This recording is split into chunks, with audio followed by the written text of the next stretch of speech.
FTB, so they're not looking at us, and there's no sound. Mute all the talent. Yeah. Mute all talent. Mute all talent.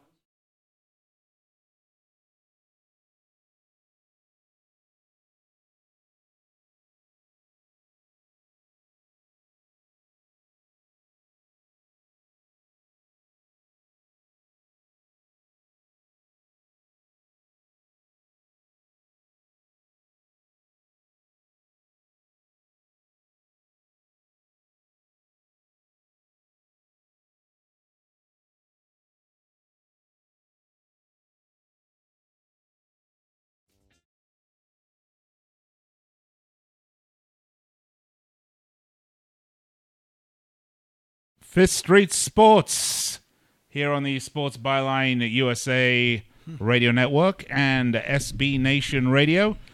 Nick Geber, Frank Lopez, Nolan Dollar. It's great to be with you today. We have a lot going on today. And when I say a lot, I mean a lot, guys. We've got the Final Four. It's happening. This is just about the biggest betting moment, I would say, right? Yeah, tip-offs in about an hour, Yeah, right? tip-offs in about What's an the first hour. game? First game at 3 o'clock. Our time is... Yeah, which is what, about an hour from now? That's Literally, right. yeah, 3:09, for I sure. think. So we've is got what to they get, said, and we got to pick some winners out there and find out why so-and-so is the best team. Yeah, we're going to talk a little bit about the right play to make you a winner. And why?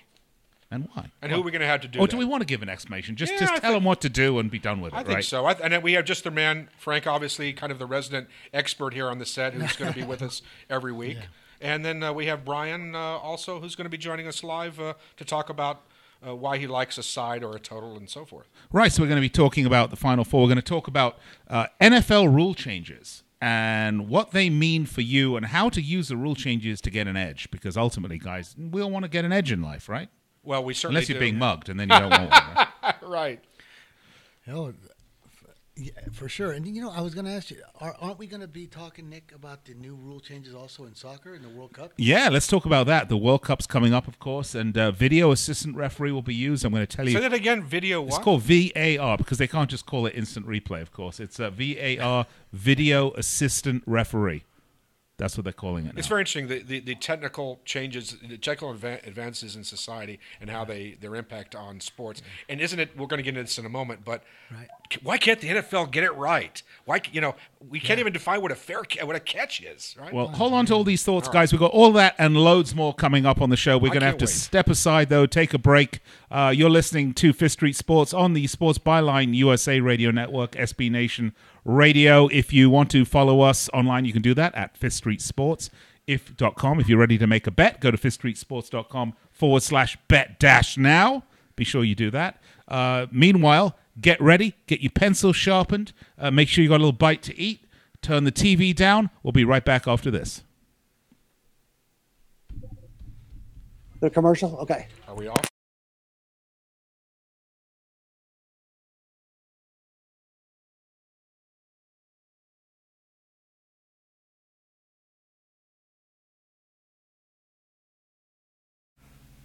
Frank, say something. No, no.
What's that?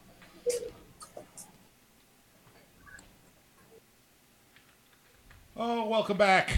Fifth Street Sports here on the Sports Byline USA Radio Network. SB Nation Radio, Nick Gieber, Frank Lopez, Nolan Dollar. And pretty soon we're going to bring in another Fifth Street resident, Brian Allen, who we have sent at great expense, I might add, to the budget here, to San Antonio, to the lovely Riverwalk, to enjoy the Final Four. I don't know why we don't go, but Brian drew the short straw, the long straw. We have Brian Allen there still. Let's bring Brian in.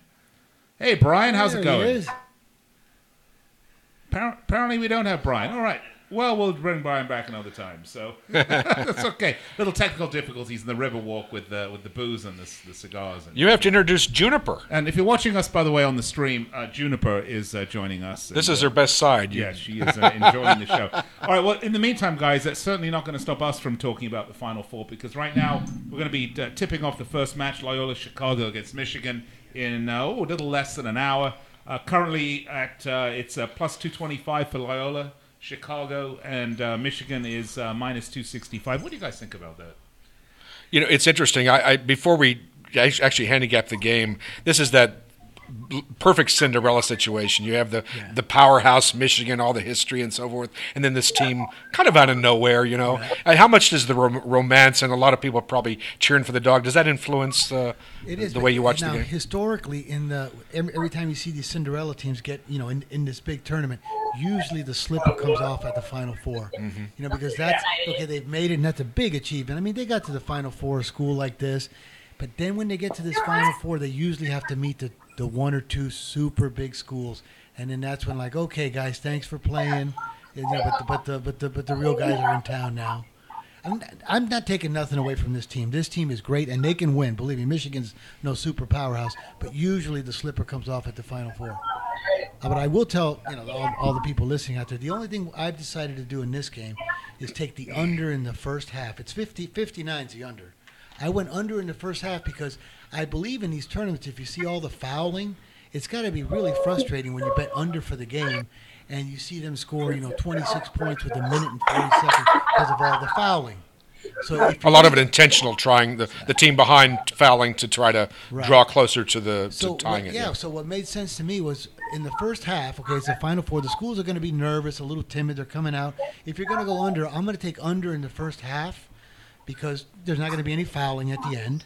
And if they're going to be nervous and timid, it's going to be in the first, 8 to 12 minutes. So I believe it's going to be in like 26, 23 first half. So I went under 59. Hey guys, I think we have Brian Allen back with us from the Riverwalk. Brian, are you there?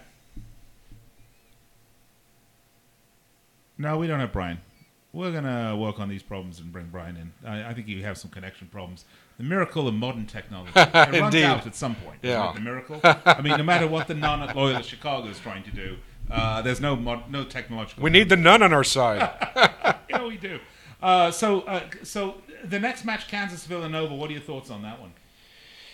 I'm going to go with Villanova on that one. I think they're the real deal, and there's too many people on Kansas.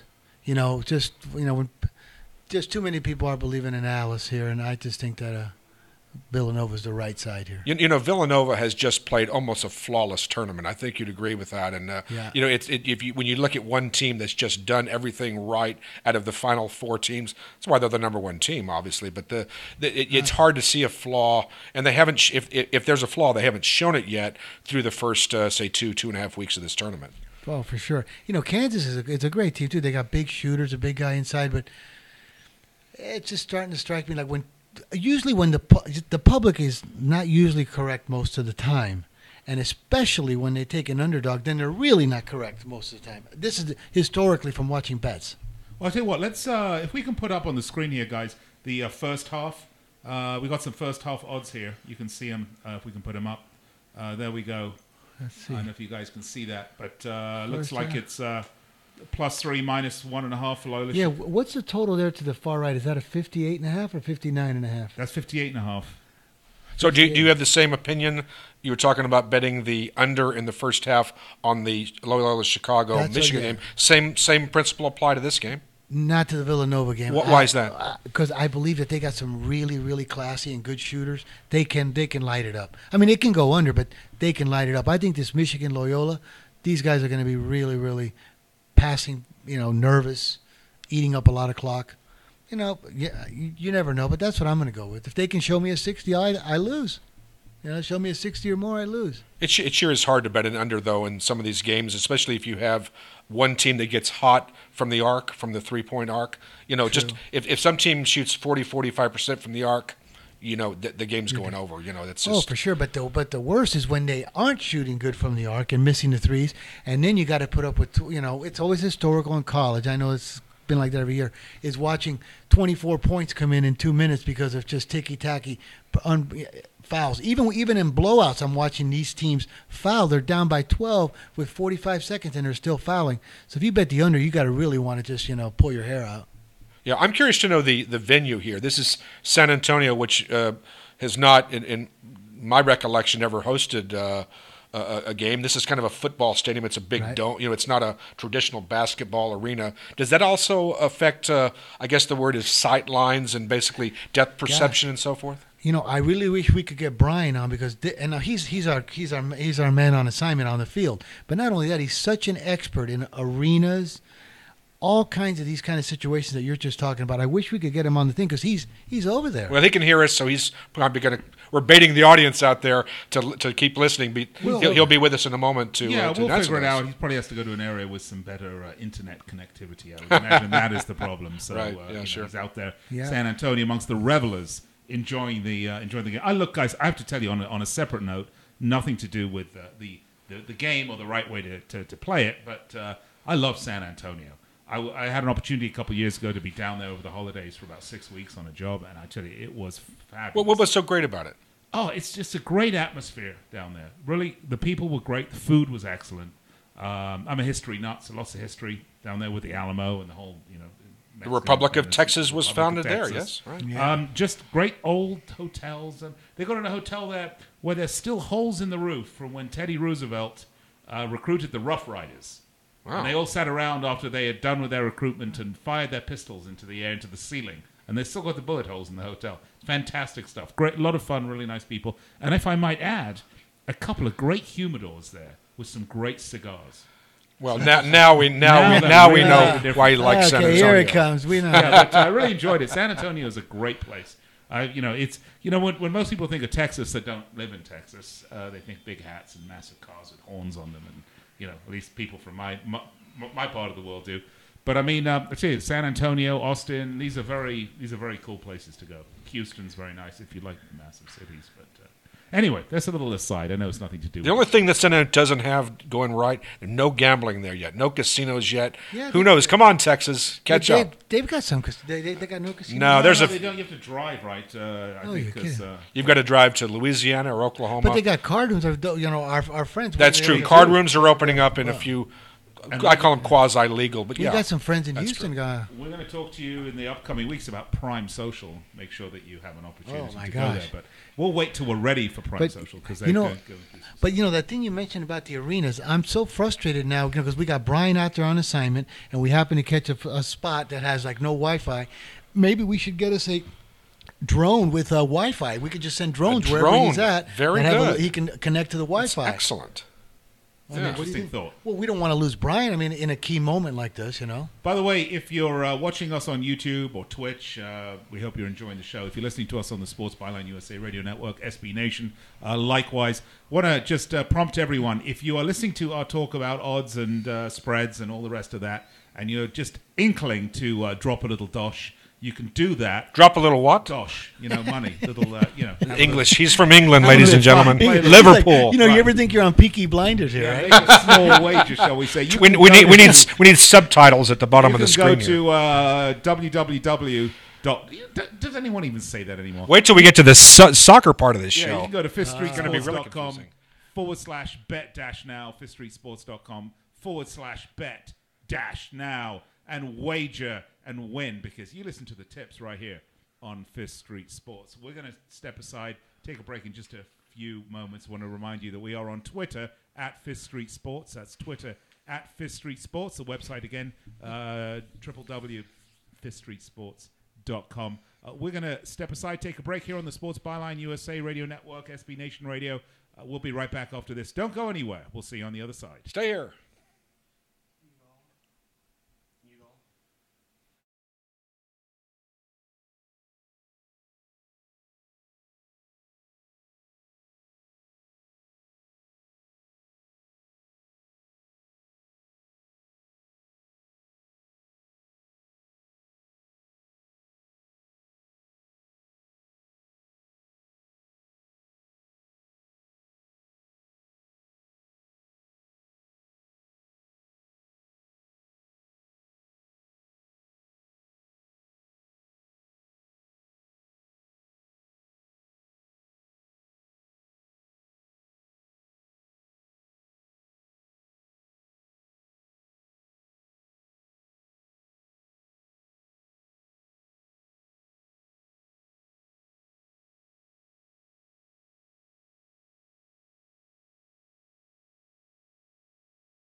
All right, welcome back to the show.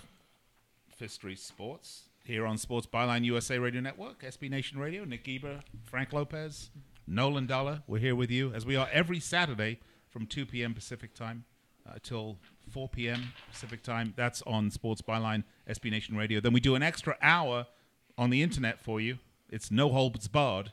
FCC rules. Overtime. FCC rules can go away for those ones. And if you want to get even more skinny, stay with us. It's going to be the Howard Stern show. No, we're not going to go there. But because Nolan, quite frankly, I don't want to see you in a thong. All right, let's talk basketball. We're working on bringing Brian Allen in from the Riverwalk in San Antonio. And I think we might. Do we have Brian back? We do. Well, maybe not. We're going to have him here shortly. We're also going to be bringing in Vegas Chris. Will be joining us here shortly as well. He doesn't know about that yet, but now he does because we just told him he's going to be joining us. We're going to be giving you everything going on. Of course, getting ready for tip-off of NCAA basketball. Final Four, Loyola Chicago against Michigan. We've given you some of our picks, particularly, Frank, you say bet the half, right? Under in the first half. under in the first half. And Nolan, you're agreeing or you're going contrarian? I think like a lot of people out there listening, you just want information, and you want the information to be accurate. Right. I do have some questions of you, and I'll go ahead and ask you, and maybe get to Brian here when he comes on. I am curious about one thing, and I was looking at some of the stats, and I know you're not a stats guy. A lot of people out there watching who bet sports are probably obsessed with stats. When a team is shooting hot, or a hot shooting team such as Loyola of Chicago, they're shooting 50% from the field their last 3 victories. But that's astounding, by the way. You just don't see that kind of consistency from game to game. By the way, against very good defensive teams. Right. It's one thing to put up a lot of points and shoot well against a bad defensive team. You're talking about playing top teams here, which Loyola of Chicago has done. They're shooting very, very well. I'm curious, though, when you go back in the locker room, take a shower, take a couple of days off, then you come back the next week. Does that 52 or whatever percent you shot the last 3 games in a row, is there any such thing as a confidence carryover to the next week? Yeah. You're dealing with humans, not like roulette or craps where like the spin before, the roll before had nothing. They're on independent trials. No, you're dealing with humans. Remember, I played pro sports, so confidence is so huge. You know, you could be the same player, throw the same thing, but when you're confident, it just feels like everything. You're going to catch everything. You're going to make everything. It's not karma. It's confidence. It's a mental game, like golf, right? Really It's all is. mental, right? But now when you're talking about outstanding shooting like that for 3 games in a row, not to take nothing away from them, but now they're playing Michigan, and it's like saying like you're playing blackjack. How many times do you think you're going to get Delta 20 every time? Sooner or later, you're going to get that 16, and I think that. It may be time against this Michigan defense. They're not. I don't believe they're going to be hitting 50% from the field. Yeah, the against this Michigan team. defense is going to quash that great shooting, right? And they're a little nervous. I mean, these guys are at the Final Four right now. It's a school. But isn't that the dream? Yes, I mean, it is. isn't that why? I could be wrong. I mean, everybody loves an underdog, right? I mean, it's unless you're betting Michigan. unless you're betting Michigan, right? I'm Exactly. a 95% dog player, so just to know that when I don't like the dog is because I think it's kind of what Nolan says. It's like they just stepped to the majors. They've been playing a little AAA. They just stepped to the majors. Okay, let's bring Brian in. I understand we finally found Brian Allen at the Riverwalk in San Antonio. Brian, are you there? Okay, let's bring Brian in. Do we have him? No, there he is. There he All is. right, Brian, Brian. do we have you? No, we lost you again. All right, well, we're not going to give up on Brian, but we're going to let him go to a better location.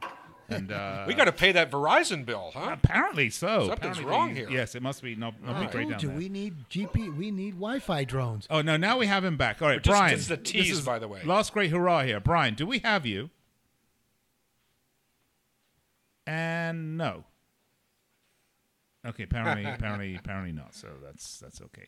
All right, Brian. It looks fantastic there, though, doesn't it? He does look very attractive. Really, Yeah, it does. Right. Looks. And I looks think really he's had a couple of good meals there too. He's looking really healthy. good. No, I didn't mean it the way it sounded. But now, if you guys were paying attention at the beginning of the 3 segments, I'm going to have to change my ID because when Nick starts giving me the big checks here, he's been spelling my name wrong. He's been saying Lopez. My name is Perez, and I hope he puts Lopez. Who He put puts Lopez Lopez on on. there? Oh No, no. it's Perez, right? Yes, Perez. Yeah, but you've been saying Lopez. Oh, I'm sorry. Well, I mean, I was going to say something. I was going to say I'll just go change my ID. I don't know why I'm saying that. I must be. You know, all these. Maybe all it was all these those Hispanic names hallucinogens sound I had alike. last night. I don't know. But where is Brian? Maybe you over didn't there? have enough. Possibly. You know, it's getting close to game time, and we really would love to hear Well, we're Brian's working on it. Brian's done a lot of research on this game the whole week. Yeah, I know. The problem that we have is that apparently we don't have him. I don't know. They show the producer here is like waving his hands, and I'm not sure what he's saying. He's saying something broken, thumbs down. Okay, so I guess there's no Brian coming in. I'm not sure what. All right, so let me just Wait, 3 syllables. First word. let me run with something, Frank. We do have talkback, of course. Frank, we're talking earlier about the shooting, the hot shooting team. Right. The interesting thing about Michigan is you talk about a team that's kind of cold shooting. I don't know if a lot of people realize this, but Michigan, who's going to tip off here in about 25 minutes. Yeah. Michigan has not shot particularly well in this tournament. Again, you talk about confidence. What about a lack of confidence? It's interesting. They've shot poorly. The most they've scored this tournament, 63 points. That's not a lot of points. They also, from the 3-point arc, Michigan has been shooting, I think, 31%, which is not really stellar. So, again, everyone's talking about Michigan's defense. Well, that offense has not been in sync. So what I'm wondering here is, yes, they won. They got very, very lucky. Lucky. I mean, they dunked that last shot against Houston to miraculously win that game. Otherwise, they're not in this tournament. Michigan has kind of stumbled along the way and gotten here. So what I'm wondering is, they get into this spot, they're a favorite. Could they be a false favorite? Well, the only thing I can tell you, Nolan, is in the last minute and 15 seconds, you might have just talked me into Loyola with all that. I'm going the other way now. Well, no. That makes a lot- You said you're a dog player, but this seems like the perfect case. They talk about the pressure on Loyola Chicago. No, there's no pressure on Chicago at all. All the pressure is on the favorite, I'm the gonna- team Of with the course. name, You know, Michigan. Yeah, I mean the fairy tale has nothing to lose. I mean, I this is think- far. They've already won. They've already won, right? And the school's already won. They've already covered. With the large donations that are no doubt flowing in. Sure. The NCAA Recruiting money, next TV year. money that's coming Oh, in. So, huge. I mean, they've won. And, of course, we just got to make sure that you win a little bit as well. And to do that, go to fifthstreetsports.com /bet-now. And we'll show you how to do that. It's very easy to do. And, you're Very surprised. easy? Very, very easy. And that sportsbook there has reduced juice, the best options and odds, anything you could imagine. So if you like wagering on games, you can't get any more options than at that sportsbook. Now, my 9-year-old would not be interested in that because of the reduced juice. He likes, more juice possible. That's all I can tell you. Reduced But juice. I think, Nolan, after listening to that that talk you just had right now, I may double down on Loyola. All You might right. have How just much gotten- money am I going to cost you today, Frank? Well, you know what? Going down, it's like Billy Joel said, we'll all go down together, buddy. If you're going to go on Loyola, I'll go with you. Yeah, I think my prediction is Loyola Chicago is the play here, getting a little bit, getting the points, maybe money line. I mean, I think it's Yeah. coming back at 225-ish or something. We could put that back up maybe. But if you theoretically, when it says it's plus 225, what they're suggesting to is that if you were to play this game 3 times, that Loyola Chicago won't even win. Right, that- like if you win 1 out of 3, you actually show a profit. Right, and I suggest that if they play like this that. 10 times, I think Loyola Chicago probably wins this game 4. 4 times. Yeah. That was my number, 4. Yeah. Or So 20, I 20 think this times number, they might win 7. this They should play- be plus 160, plus 170 maybe. Well, you can take a look right Getting there. back. Well, what is it at? Okay, what are we getting over Yeah. there? 2.25 at that sport at our sports book. You know what? I got to take that 225. There you go. 50. Pretty good stuff, huh, guys? Yeah. By the way, if you are listening to us on radio and you're saying, "What are they talking about?" We simulcast this show, and we try to make sure that we don't make it too video or too radio. But sometimes we're going to talk about something. You can check us out on YouTube or Twitch. Be sure you do that, and you go to our website at fifthstreetsport.com, and you can find the various links. But, Can I correct myself real quick? Yeah, please. Give me 5 seconds because I don't want anybody out there saying, "No, you gave me wrong information." I misspoke earlier. Michigan is not. We're talking about Michigan shooting poorly. Michigan has not shot well. That's a fact. 3-point arcs have not shot well, but they did score, I think, 90-something against Texas A&M. I misspoke earlier. I don't want to put false information out there. So I was wrong once so far. Well, you've been wrong more than once, Nolan. Let's be no, honest. I come mean, on. twice. Anyway. You've been wrong twice. Wait till we get to The soccer, first, yeah. So then we're going to talk about. or as you say, football. Right. This is the real football. What are we going to talk about next, Nick? No, we're gonna finish up on basketball here through this segment. We are still trying to work to bring Brian in somehow. We'll figure it out eventually, and we might have another special guest. Have here in the another next margarita, Brian. segment. Yeah, why not? The Riverwalk, it's beautiful. Have you been to San Antonio? Well, I am from Texas originally, so the answer is obviously yes to that. And San Antonio is one of those interesting places it's kind of like 2 countries. It's part Mexico, it's part Texas. It's really 3 countries and part American. I'm not being funny that anyone's been who's No, but been there would understand. but it's kind of like Hialeah. Like if you ever been. Excuse me? It's like Hialeah? Like in Hialeah, Florida. That's San Antonio and Santa Fe are actually in some parts like Hialeah, Florida. You'll walk down to some of the shopping malls and there's actual signs out there that say "We speak English." Really? Even in Hialeah, it's all Cuban. And then there's actual signs out there on Southwest 8th Street. We speak English. I go, well, thank you. I mean, you're in the U.S. I hope so. By the way, So is there a difference between Lopez and Perez then? Well, I mean, you can call me anything you want. It's just if You like can call me Ray, or If, you if can like call me Jay. well, if I ever get a check or something here and I show my ID, they may not cash it. there you are. You know what I mean? So I'm going to pay you in pesos. right, That's exactly right. Yeah, precisely. San- Actually, pre-revolution Cuban dollars, Right. right? Is that what they Sandinista use? dollars, Yeah. Yeah. All right, guys, we're going to step aside, take a break. We're going to see if we can get a special guest on for us the next segment. Meanwhile, be sure to stay tuned here on the Sports Byline USA Radio Network, SB Nation Radio. This is Fifth Street Sports. You can find us at fifthstreetsports.com. You can find us on Twitter at Fifth Street Sports, and that's a 5TH Street. You know, you get it, right? 5TH. 5TH. That's the 5TH thing. You can find us in all those locations, and if you're ready to make a small wager and Or a big wager. or a big one, go to fifthstreetsports.com /bet-now. All right, we're going to step aside, take a break. Stay with us. We'll be back on the other side. He's got a Star Wars thing.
All right, welcome back to the show. Fifth Street Sports. Nick Eber, Frank Perez, Nolan Dollar. And Juniper. And Juniper's joining us here. Nice. Hey, Why not? Juniper. Why not have a little Juniper action going on here?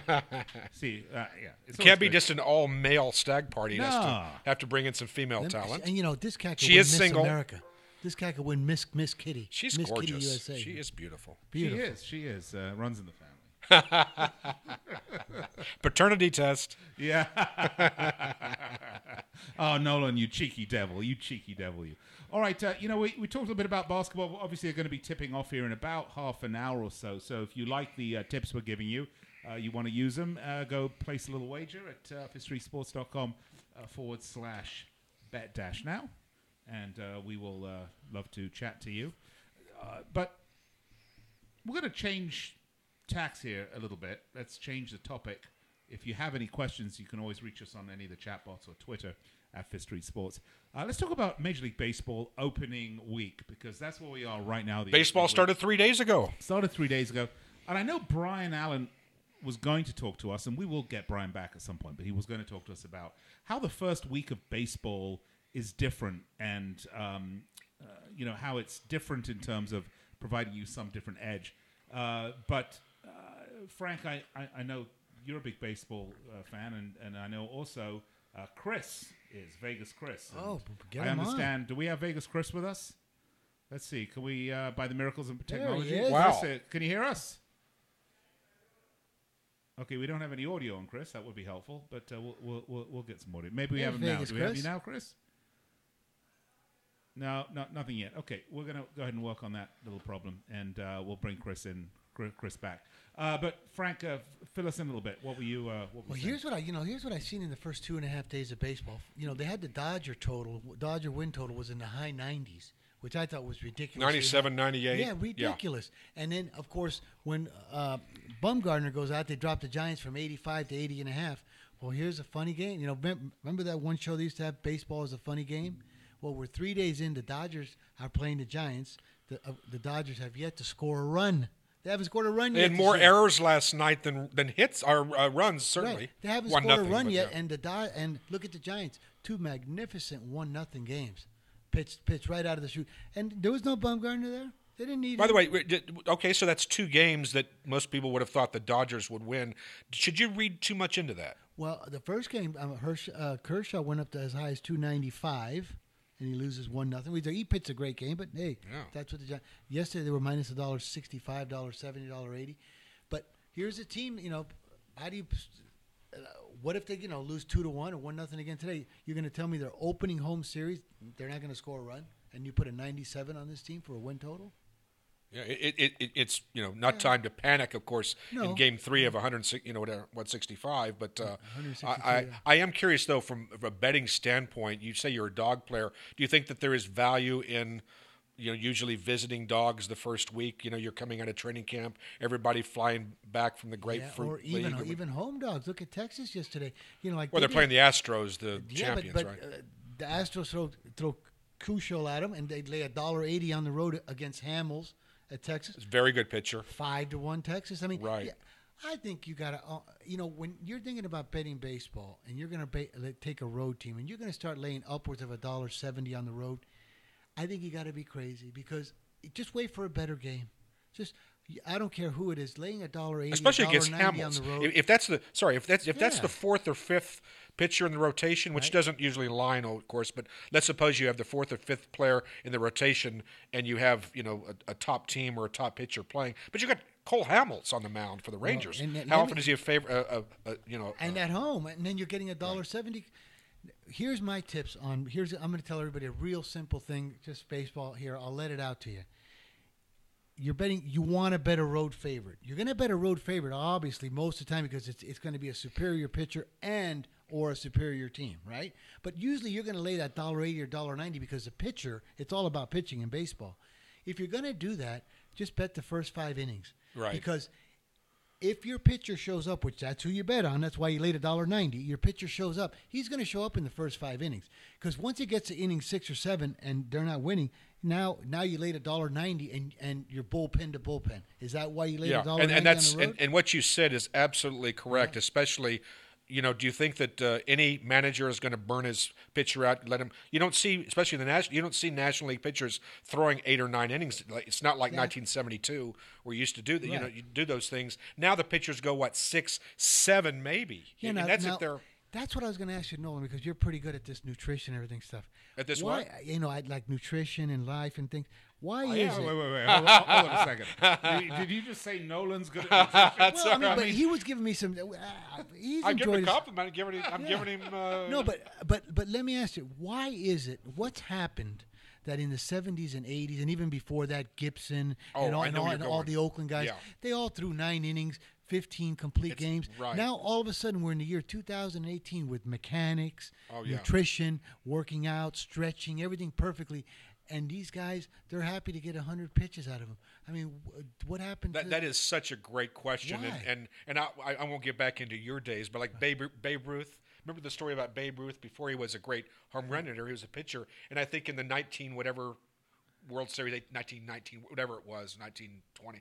He pitched. Didn't he pitch 13? And you know what I'm saying? Yeah. It would never happen today. Nothing, It would but- never but- happen something like that. but and imagine it was you- always common. Steve Carlton. How many complete games did he have? Please. That would never. Now, imagine you're pitching in the mid '60s, like the '67 The Cardinals. Bob Red Sox. Gibson or the Tom Seaver or Not, Jim not, Palmer. not Gibson, because he did well for that time. But imagine you're just a notch under Gibson and you're pitching in '67. You're pitching every year. And it was a 4-man rotation.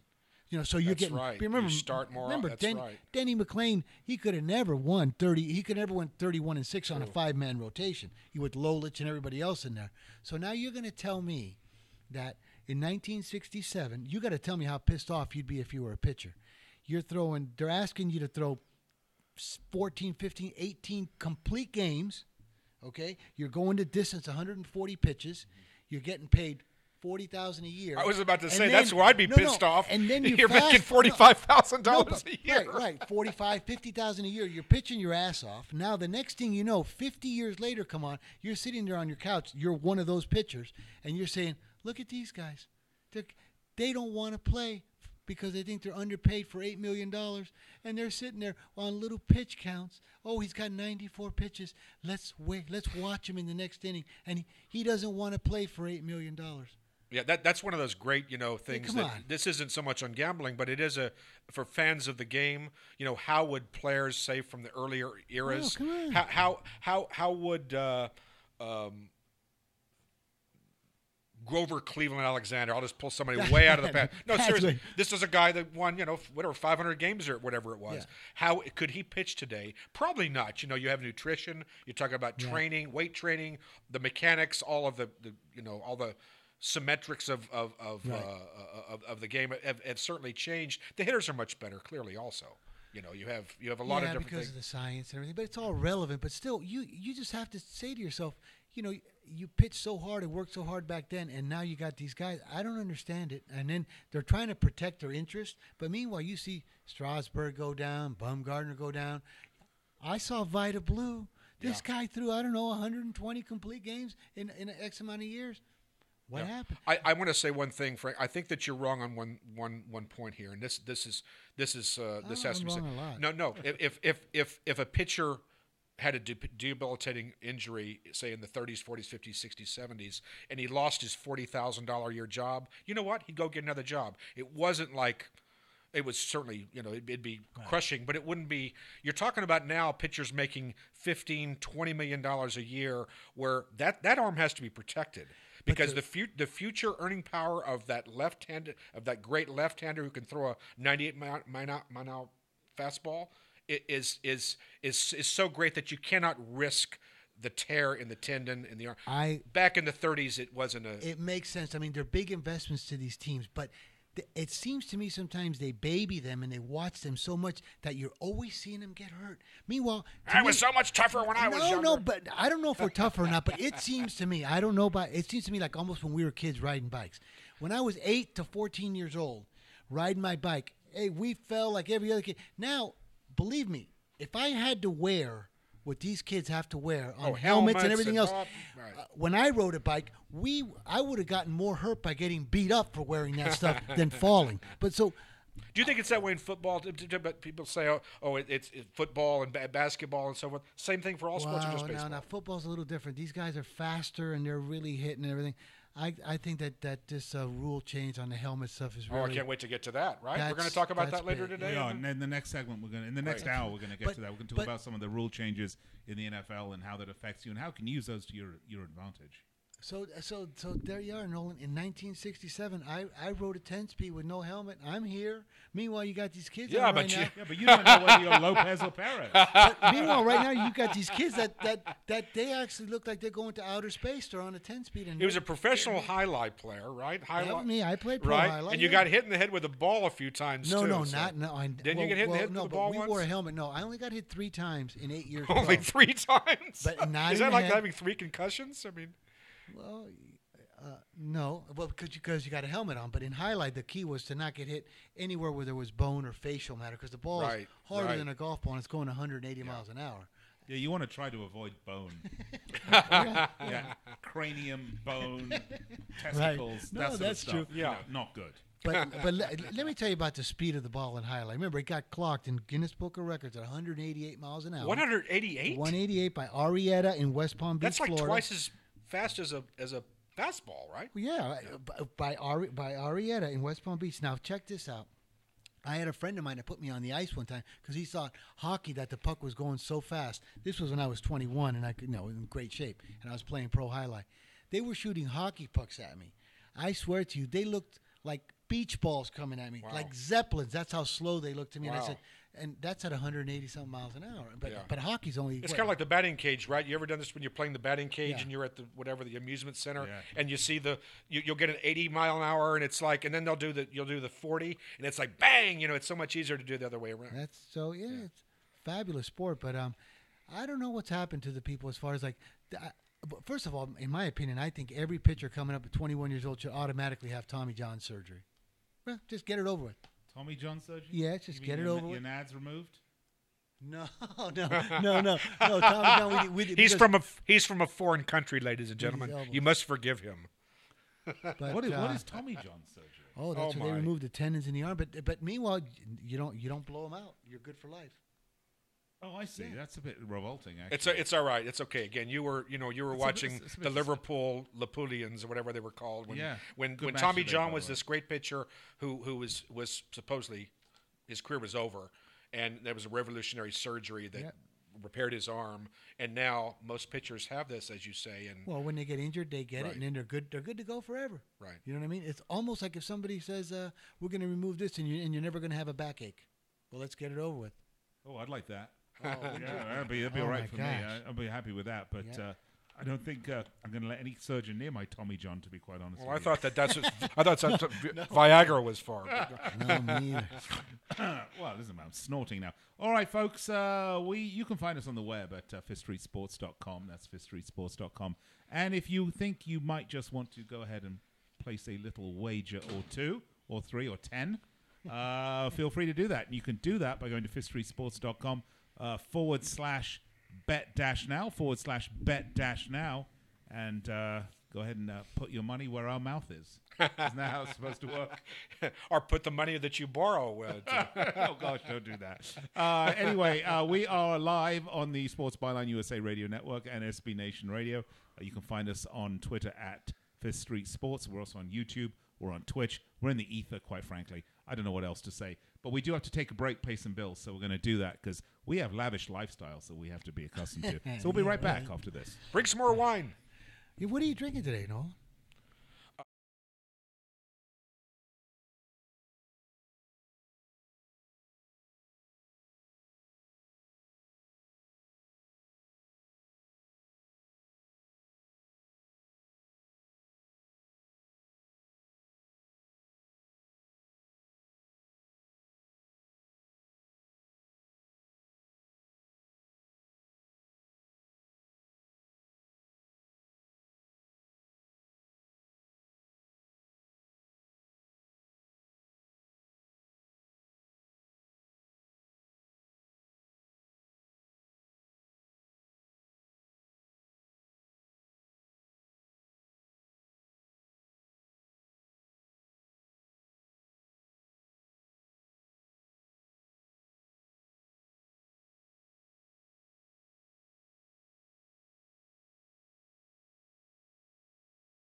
All right. Yeah, everything. Las Vegas, Chris. At Twitter. Las Vegas, Chris? Yeah, you don't have to promote the Twitter. Why not? I'd like to give you some work before. All right. Welcome back to the show. Fifth Street Sports, Sports Byline USA, SB Nation Radio. Nick Eber, Frank Perez. Frank Lopez actually left in the first segment. We replaced him with someone much better, I might That's add. all right. And Let's hope. And Nolan Dooley. Oh, Okay, Nolan ouch. Dollar. All right. It is. Sometimes I don't want my name out there. You know, the bill collectors are going to. You have the greatest blog in the world, Nolan. By That's the way, very why kind. don't you Thank pitch it? All right, real quick. I am Nolan Dell. I've done a few things in this business, as you would say, and won a little bit of money and lost a lot of money, made a lot of mistakes. But I do write about a lot of things, including lifestyle, Las Vegas, culture, movies, opinions you probably won't agree with. It'll be all at my blog, which is nolandalla.com. And be prepared to be offended. Yes, well, you are very offensive. Let's And be quite honest. entertain, though. Entertain. You're talking about a real sharp guy with a great creativity of a mind. You got fabulous stuff, Nolan, I'm telling you. You I got appreciate a that. heck of a resume. Everybody I talk. I can't wait to read this stuff. To tell Well, the truth. All right, guys. Coming up in the next hour, because we're about to sign off for the hour, we're going to be talking about some of the rule changes in the NFL, what it means to you. We will Right. get Las Vegas Chris. We will get Oklahoma Brian on by phone, by Skype, by live interview. We'll get him on. He's just going to shout, and we're going to listen. We're gonna give them that megaphone in our open. All right. So be sure to stay with us. Talking NFL rule changes, we're going to be talking about video assistant referee in the World Cup, what that means for you. We're also going to be talking about cryptocurrency, because I know that's a big thing we're going to talk about. Big thing. But we are going to have to take a break. Before we go, though, I'm just going to give you one last plug here. Go to fifthstreetsports.com, fifthstreetsports.com. And if you want to make a wager, it's fifthstreetsports.com/bet-now. And you can find us on Twitter. That's at Fifth Street Sports. Are you getting the whole Fifth Street Sports theme thing going here? Because that's what it is. Once again, Nick Eber, Frank Perez, Nolan Dalla will be back for the next hour. So don't go anywhere, because we will be right here.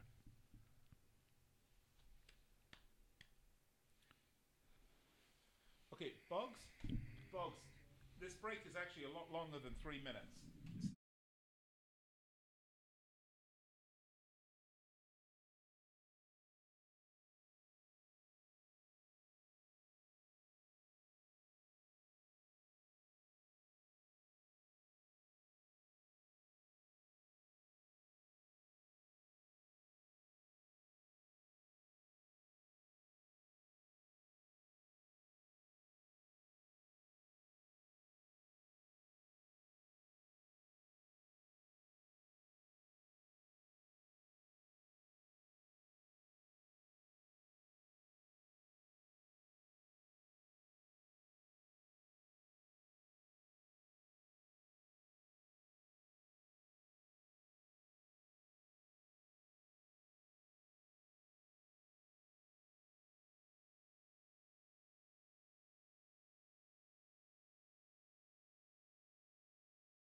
And great to be with you.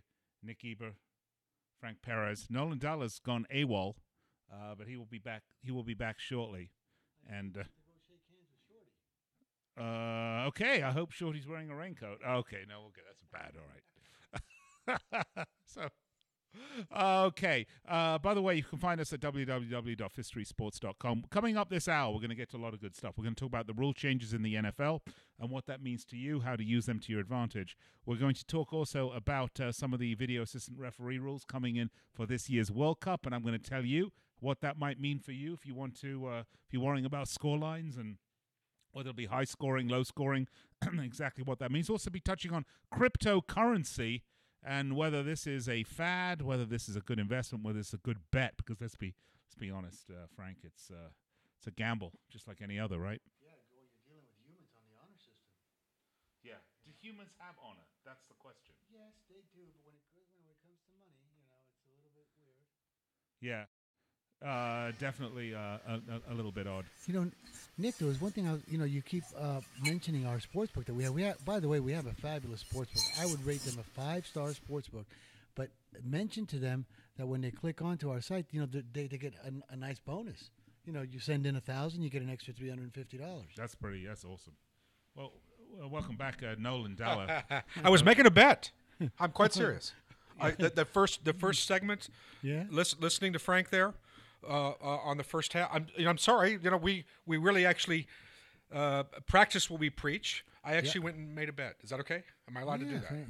I guess so. sir? Yeah, that's all good. All right. You can do Beautiful. that. As long as you went to fifthstreetsports.com Yes, I did. The best odds. now and did it for the best odds, right? For and sure. everything. All right. Just checking. All right. This is Fifth Street Sports. We're going to take a quick break. We'll be right back. We're going to bring in Las Vegas Chris. And later on in the hour, we promise we'll be bringing in Oklahoma Brian. We promise this time. We've got everything worked out. We will be right back with more right here on the Sports Byline USA Network and SB Nation Radio. Don't go anywhere.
All right.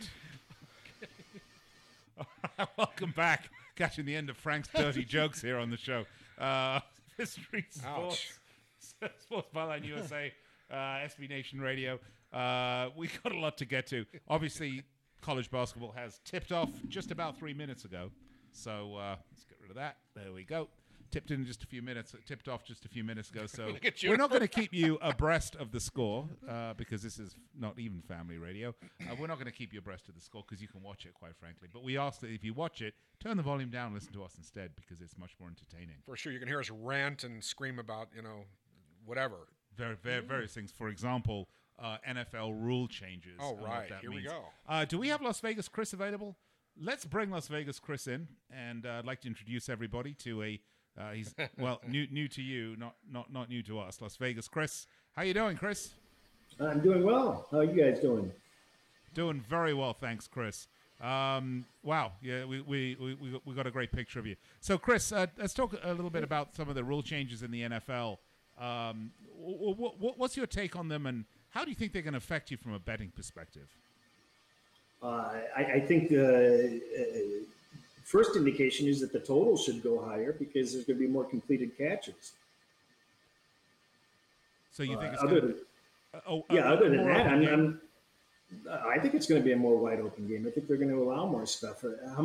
It seems like every game on multiple occasions there's disallowed catches that we all thought were catches. So you add 2 or 3 catches per game, that's going to add some points. Yeah, absolutely. It's definitely going to it's going to change it. I mean, how far do you think the NFL is moving in terms of rule changes to sort of become more like rugby in terms of how they let people tackle, which is you can't tackle head on, you can tackle from the sides. Do you think that's where we're going in NFL? I don't think there's any choice that's the way they have to go. For us traditionalists, it's disappointing to see, but I mean, realistically, safety matters, and the more education there is about head trauma and other situations, you can't really blame safety becoming a factor in the game. So, with the rule changes, we're going to see higher scoring games, and so what sort of teams? I mean, teams that do a lot more passing, those are obviously the teams that you're going to want to look to invest a little bit more money in, right? It's going to open up. It should open up the field entirely. I mean, it's too early to really tell, but I just think it'll be affected by just a little bit. It's not going to be some monumental change, but that was just my initial reaction. I think that's the reaction that other people are going to have also.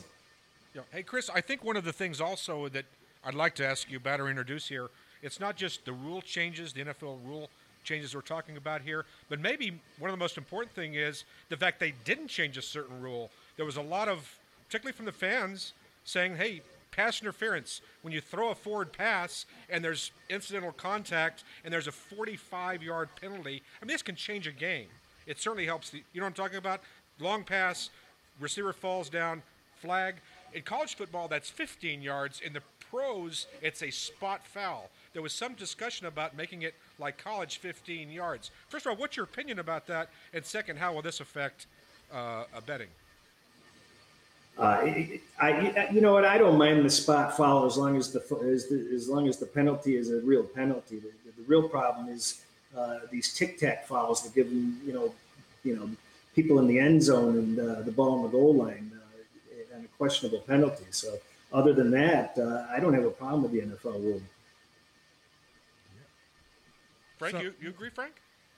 Yeah, he's right. Like when you give somebody a 45 or 50-yard penalty, it better be a true penalty. You get a 50-yard ticky-tack penalty. That really frustrates you as like a bettor. Something that, boy, that didn't look like pass interference to me, and they give the guy 50 yards for that. I mean, there goes your, that could blow your whole bet, your over, under, whatever you guys aside. But you know what I was thinking about, Nolan, because we were talking about it earlier. We're not fantasy football players. None of us really dabble, but a lot of people do. So with this rule change, what I think common sense to me is that your receivers, when you're drafting in your fantasy football, don't you think your receivers would be a lot more valuable than your running backs now? Yeah, I think, Chris, you were talking earlier, this almost makes running backs. I mean, they've already been a diminishing skill or position in the NFL. This even probably makes it more of a reduction. Yes. Well, why wouldn't it possibly open up the running game a little bit more? Well, because there's incentive now to pass the ball more. Yes. Sure. So why but, would they run the ball? And essentially, the average NFL team rushes for about 3.8 to 4.2, somewhere in there. Your average yards per attempt in the NFL is sometimes 5, 6, 7 yards. Just throwing the forward pass has an implied additional 2 or 3 yards. Yeah, sure. But if they're preparing for more passes and they fear the pass more, then that opens the running game a little bit up unexpectedly. So it's too early to tell. Well, what about let's get to something else. There's another big controversy about what constitutes a catch, and it doesn't seem like the NFL can ever get this right. We had a certain rule 4 or 5 years ago. Then you had the Johnson for Detroit. There was a controversy 6, 7 years ago. They changed the rule. Then there was a Steelers-Patriots game in midseason where the game was essentially decided by a referee's interpretation of a rule that's not very clear. How come they can't fix this? How come they can't get it right? I lost you for a little bit, but I think that from what I understand, they are getting it right. As long as you're catching the ball, they're not making you control it as long. So a catch is going to be a catch finally. So I love the rule change. I think it's going to take away a lot of problems. Yeah, I'm going to argue with you a little bit, Chris. Okay, I don't understand this. I've been watching football. You're older than me, but I've been watching football almost as long as you have. I had to put that in there. Listen, I've been watching football since the late 60s. Seriously, it's 45 years. They didn't used to have this problem in the 60s, 70s, 80s. They never had this issue. How come you have so many ridiculous calls and a lot of controversy? You didn't used to have these problems. Why are games seemingly coming down to the judgment of 62-year-old part-time referees? Well, soccer is going to run into this problem here, possibly, because now they're going into the replay situation. It all boils down to replay, where everybody is, microscopically analyzed. So, it's just an event. It's a result of the instant replay. Chris, if I could just chime in here, because it's not so much that the game has changed. The game has become much faster, much more physical. The quality of the athletes that's playing the game now are by far superior, and just about all sports. But the biggest change that has happened is the introduction of much higher quality broadcast standards. And what that means is that you at home are looking at what's happening on the pitch or on the field with being much more critical of the calls of the referees. They know this. And as a result, there's now 60 cameras in an NFL game. That's a great point. Yeah. And back in, say, 1976, there wasn't. There was 12. There were 6 games, and they didn't have the zoom lenses. Now you've got cameras essentially on that wire going across the field. Yeah, it's called the spider. Goes across. Right. So every angle is scrutinized in high definition, now in ultra-high definition. So we see the mistakes were there, but now we're seeing them. Yeah, now we're seeing them, and we're much more critical. And the referees know that, and the referees are taking a step back, and they're much more likely to go back and rely on technology and that same high definition or ultra high definition feed that you're making the referees call from at home. They want to make that call for themselves because they don't want to be wrong. That is one thing that I do respect the NFL for, is their desire to try to make sure that every call is correct. I mean, they don't succeed, obviously, by a long shot. But they definitely are constantly looking at the officiating situation with an attempt to try to make the game as honest as possible. Are you suggesting then that because of the advances in technology, more cameras and so forth, any of you can take this question, that really officiating maybe is never better than it's been today? Is that what you're kind of saying? I don't know if it's never better. It's just I think they're under a lot more scrutiny, both from the, by the way, one of my favorite words, scrutiny. It goes with scruples and scrotum. It's kind of a cross. But anyway, to get back, I don't know what brought me onto that. But look, the thing is that it's the people at home that are putting the pressure on. Very good. And when you're able to see it and say, oh, that idiot referee, why didn't he see that? And sometimes in the stadium you have the gigantic jumbotron where they can see the mistake right there.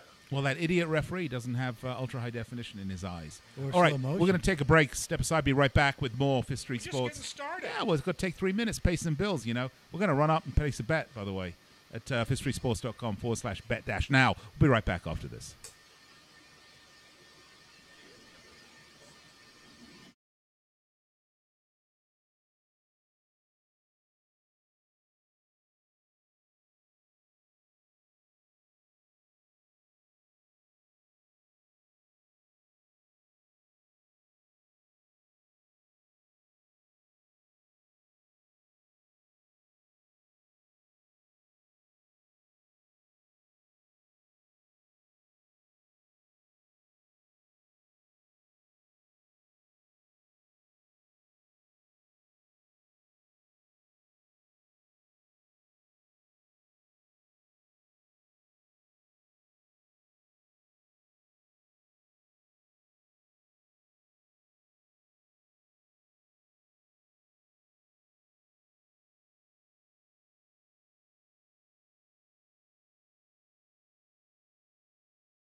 It's like my wife sometimes, she's very clean.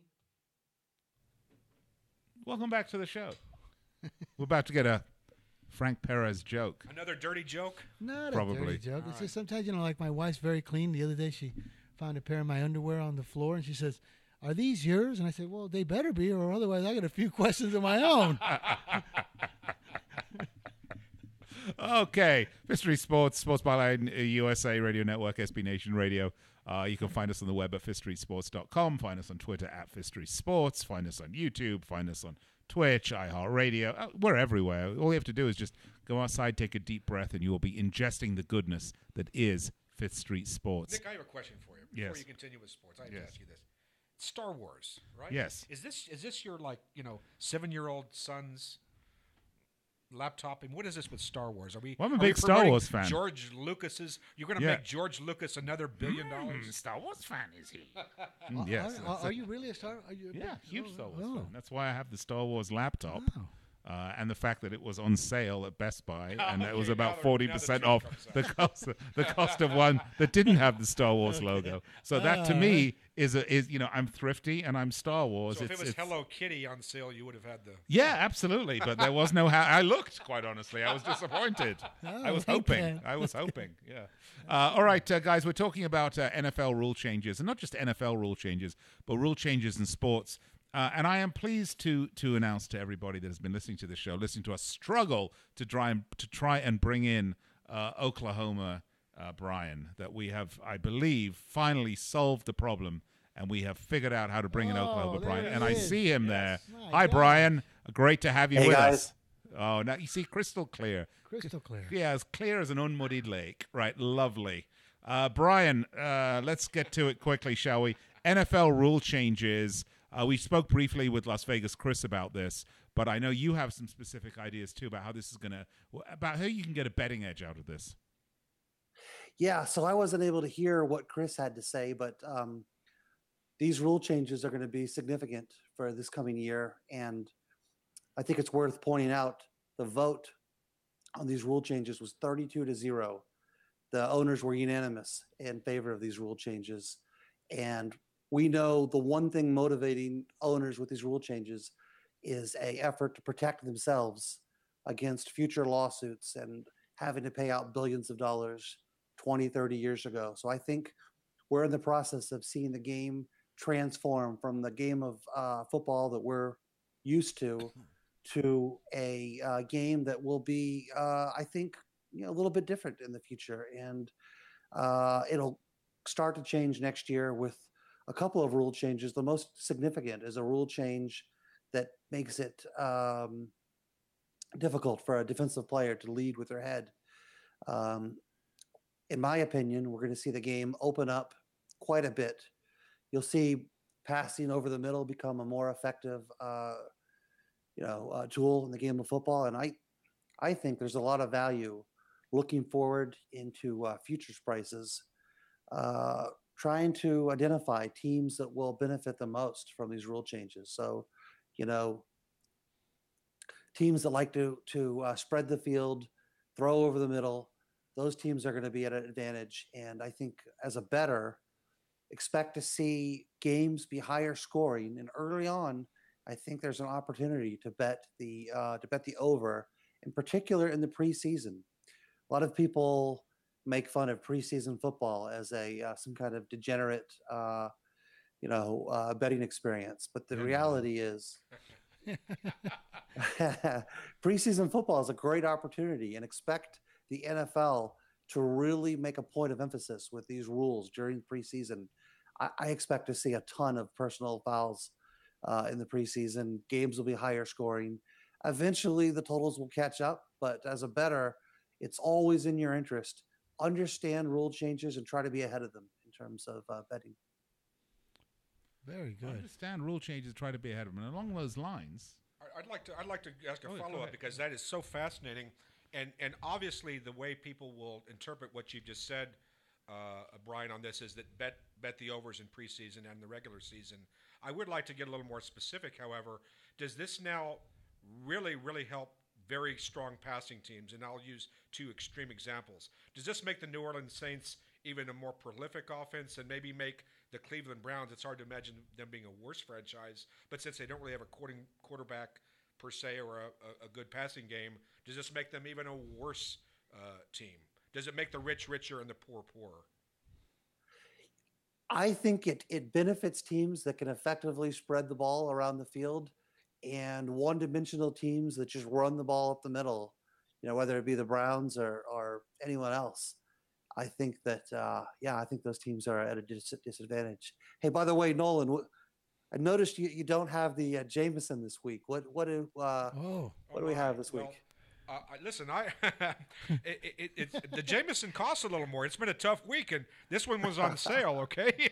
I mean, pretty soon I'm going to be going to the Yellowtail. I mean, if I have another bad week, I'm going to be going to the sale rack. Real quick, by the way, I got to give you props, Brian. Absolute true story. We're on the air last week, and I had no interest in betting the Michigan game. They were playing, forgot what the game was. I had no interest in the game. Brian touts, he said, Michigan. Boom, I fire, and of course Michigan covered. They're in the Final Four, so I owe you, sir, a drink. Nice. All right. Well, I look forward to it. It's funny, when we talked about that game last week, we had mentioned that the value potentially was on Florida State taking the 4.5, but at the time of our broadcast, the game had gone to 3.5, and that maybe the value was laying the 3.5. what do you know? The game lands 4. So only on Fifth Street Sports do we middle the games for you. You know, Brian, you absolutely hit the nail on the head. You're only on Fifth Street Sports. If you want, because life is about getting an edge and getting ahead. Let's be honest. It's about being ahead of the rat race, kicking those lesser people to the curb. Right? No, right? No. Such an elitist. I'm just He's kidding. from England. But no, Used to look at it as the colonies, sir. That's right, indeed. No, but I'm kidding. But the reason that you're listening to us is hopefully for more than just pure entertainment, because quite frankly, we are very entertaining.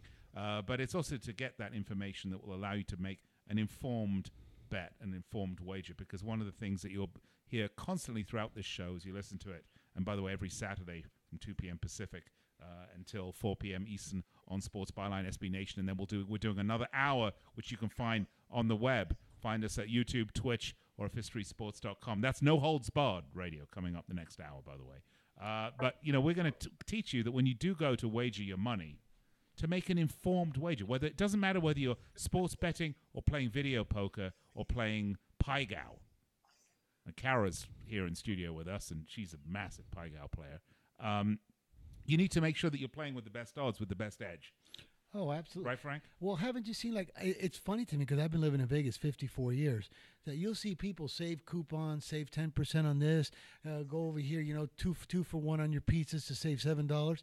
But then they're going to bet $550 on the game, and there's so many, and then there's so many casinos over here. They won't walk across the street to go shopping for that extra half a point or a point. And like Brian was saying, that made all the difference in the world.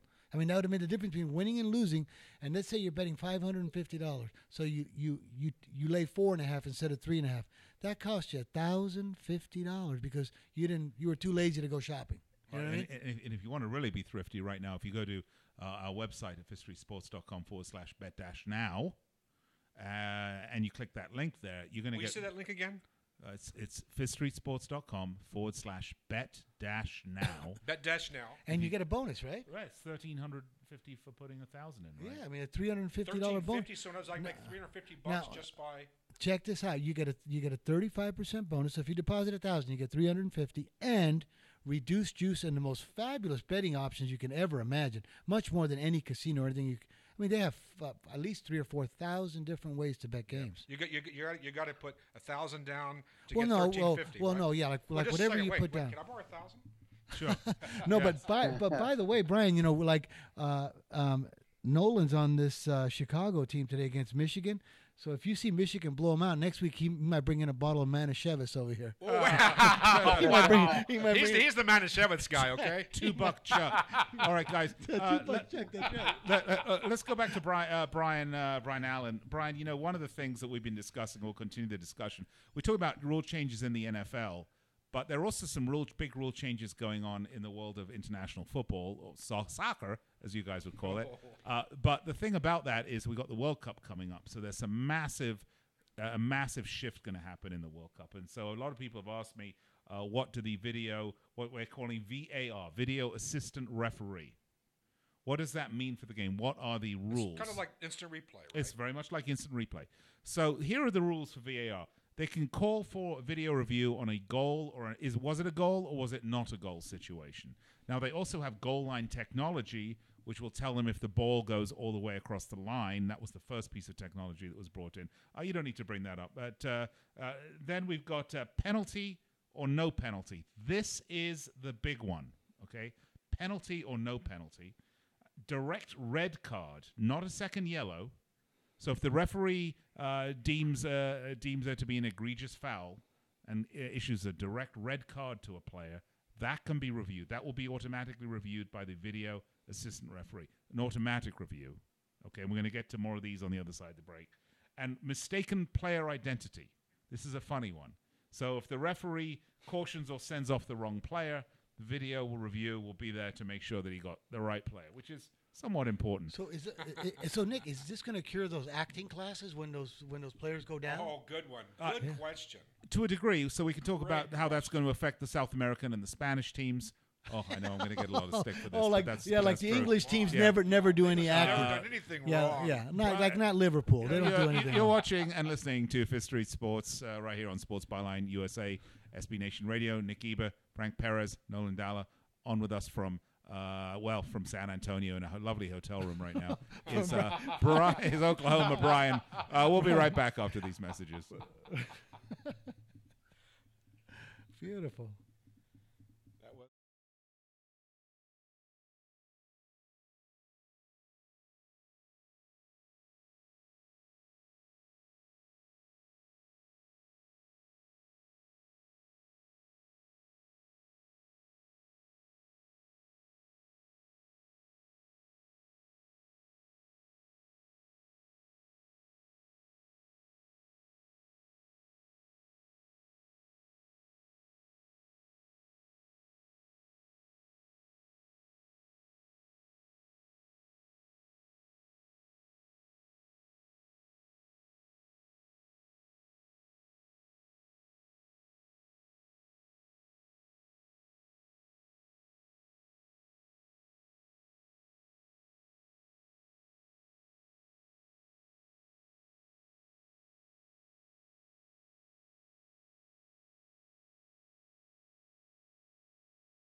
Air guitar.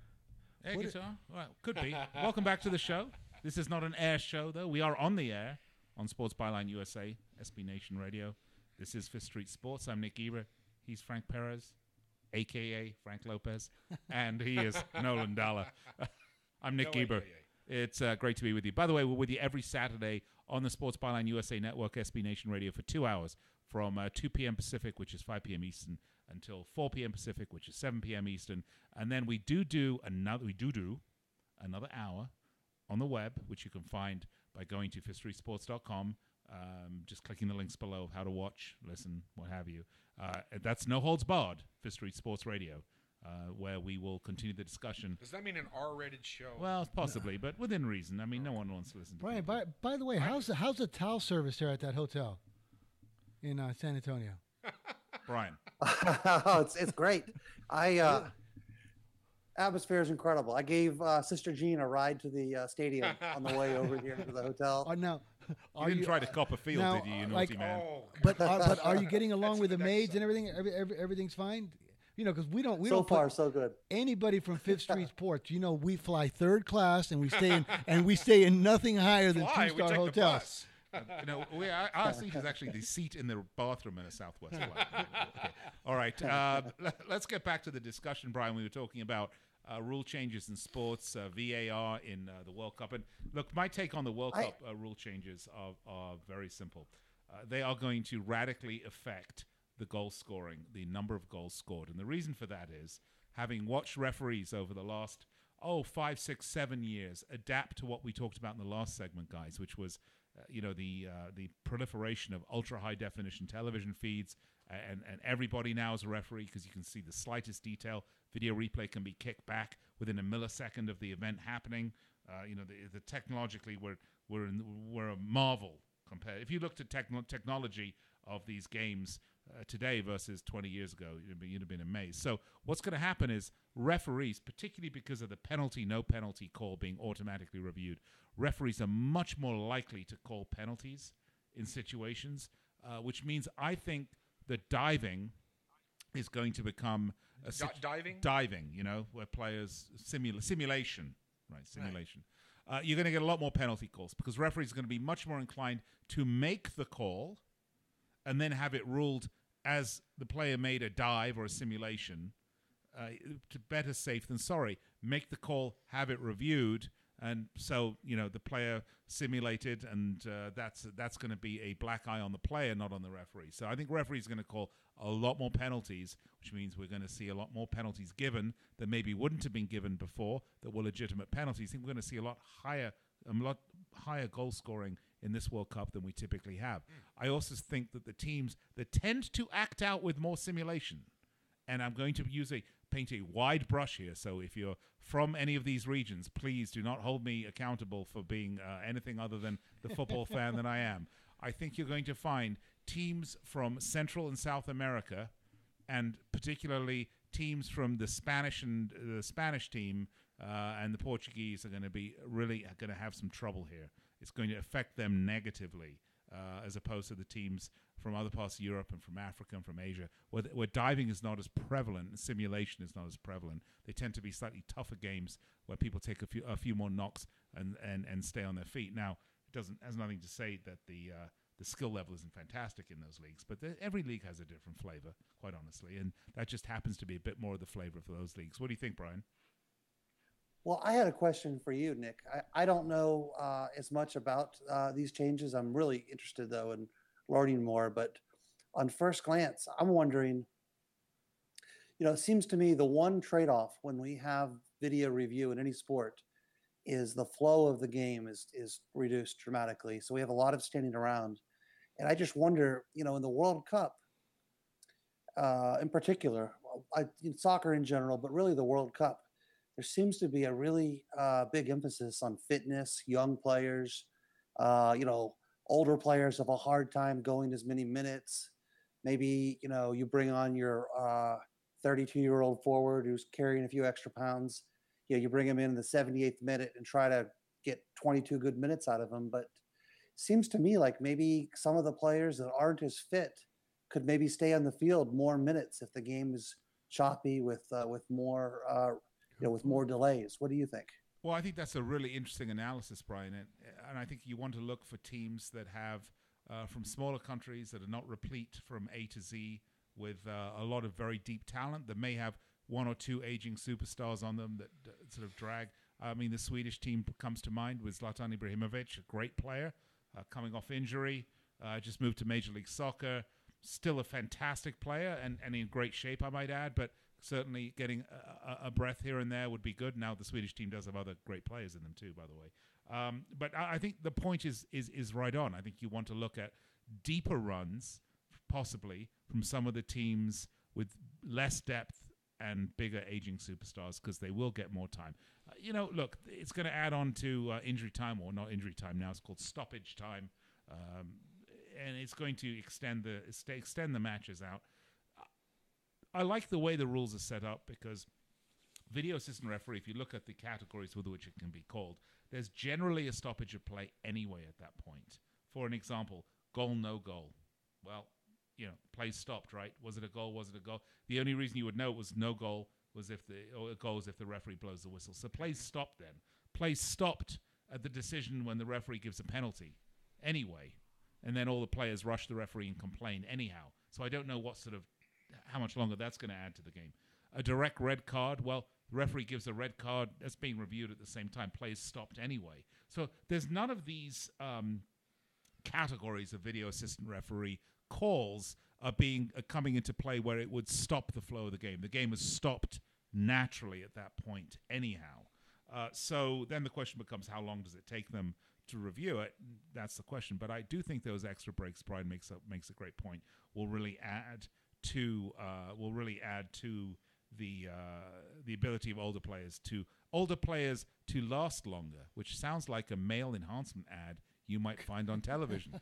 But in fact, a video assistant referee will give you the same benefit. It's incredible. Can I ask something, gentlemen? Brian, are you with us still? Yeah, we have Brian. Okay, so I want to ask you both this, and I'm going to really be a bit technical here. We joke around a bit, but I think I'd really like to try to quantify this, if I may. And you talked about the video assistants for the referees in the World Cups that's coming up this summer, that could enhance scoring or could create more scoring opportunities and obviously more goals. Now, a lot of you see totals in soccer, football. You see them 2, 2.5, 3. The average scoring is 2-1, somewhere in there, 3-1. Sometimes these are not a lot of goals. Unless you're playing Watford. Can you? That's an inside joke. How many people out there got that? It's probably like this, but I got it. The cat got it. So the question is, how, if you were to quantify the rules changes, is it worth an extra? It's obviously not worth another goal. Is it worth another tenth of a goal?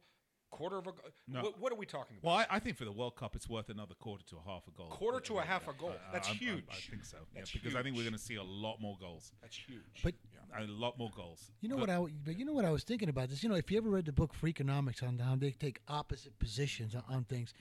So now you think when Malcolm Gladwell, with all these phony acting fouls and they're going to be reviewing them and everything. If it were me, you know how I would cure this? I would have a flagrant bad acting foul. That means if you acted and we had to go reviewed and you acted so bad and was so flagrant, the other team gets the penalty shot for flagrant bad acting. That would cure all kinds of bad. I mean, how many times? I don't think that these players after a while are going to be throwing themselves on the field acting stupid because they're going to be reviewed on TV and they're going to say, "Wow, you look kind of stupid there, Messi." You know what I mean? They don't care about that, and they have had some of those. But Brian, what do you think about my assessment for a quarter to a half a goal? Quarter to a half a goal. Wow. Oh, that's interesting. I totally agree. Well, if you try to quantify the value of a quarter goal, it's huge. I mean, it's like 40, 50 cents. It's greater than much greater than a half point in the NFL off of 3. So quarter goal is everything. And again, like you guys were talking about earlier with full juice versus reduced juice, wait till you get to the World Cup. If you're not normally a soccer bettor, wait till you get to the World Cup and you have the ability to compare pricing of regular American books in a book like Betney Sports with their reduced juice in the World Cup. If you're just a middle of the road 500 bettor, just being able to have reduced juice like that is going to make all the difference in the world. So yeah, quarter goals. It can make a winning bettor out of an average bettor. Is that correct? That's not an overstatement, right? It could certainly make a mediocre bettor into a losing bettor if he doesn't have reduced juice. Yeah, that's a better way to put it. So I was going to ask you, Nick, how we can tell in the tournament when it starts at 64 teams or some of this, how many games there are until the finals. In the World Soccer matches, how many matches are there until we get to the final? I'd have to count because they just expanded the World Cup into a larger field this time around. Then so if there were, for instance, let's say there was 100 matches, okay, and then out of those 100 matches, we would see how many times this came into effect. This new rule. That's how we would. If let's say we determined there was 25 extra goals because of this, then it was worth a quarter of a goal, right? Yeah, I'd like to interject something on this. I think you've. That's it's obviously not just 1 or 2 games. It's 100 games. Right. What's it worth? That's why I asked theoretically, is it really worth a quarter goal? And this is sound foreign to a soccer bettor or somebody who follows this, but you have to care about trash touchdowns. Right. What I wonder is, for example, when a team is up 2-0 in soccer, that's huge. Huge. Yeah. Even if it's the dog that's up 2-0, that's absolutely enormous. So what I wonder is, do the rules changes in any way help a potential comeback, or did they make the games, I guess, more volatile as well? Well, I think they're going to open the games up. I also think if referees are calling a lot more fouls, a lot more penalties, you're going to see teams going for it more. I think you're likely to see more diving, by the way. because I think players will sense that referees are more likely to call the penalty, and that will be the ultimate roll of the dice because they're going to dive in the box, get the penalty call, but then it's going to be video reviewed, right? Yeah. So they're going to be either caught out and then given a yellow card for simulation, because that could be the only two ways it goes, right? Either it's a penalty, Yeah.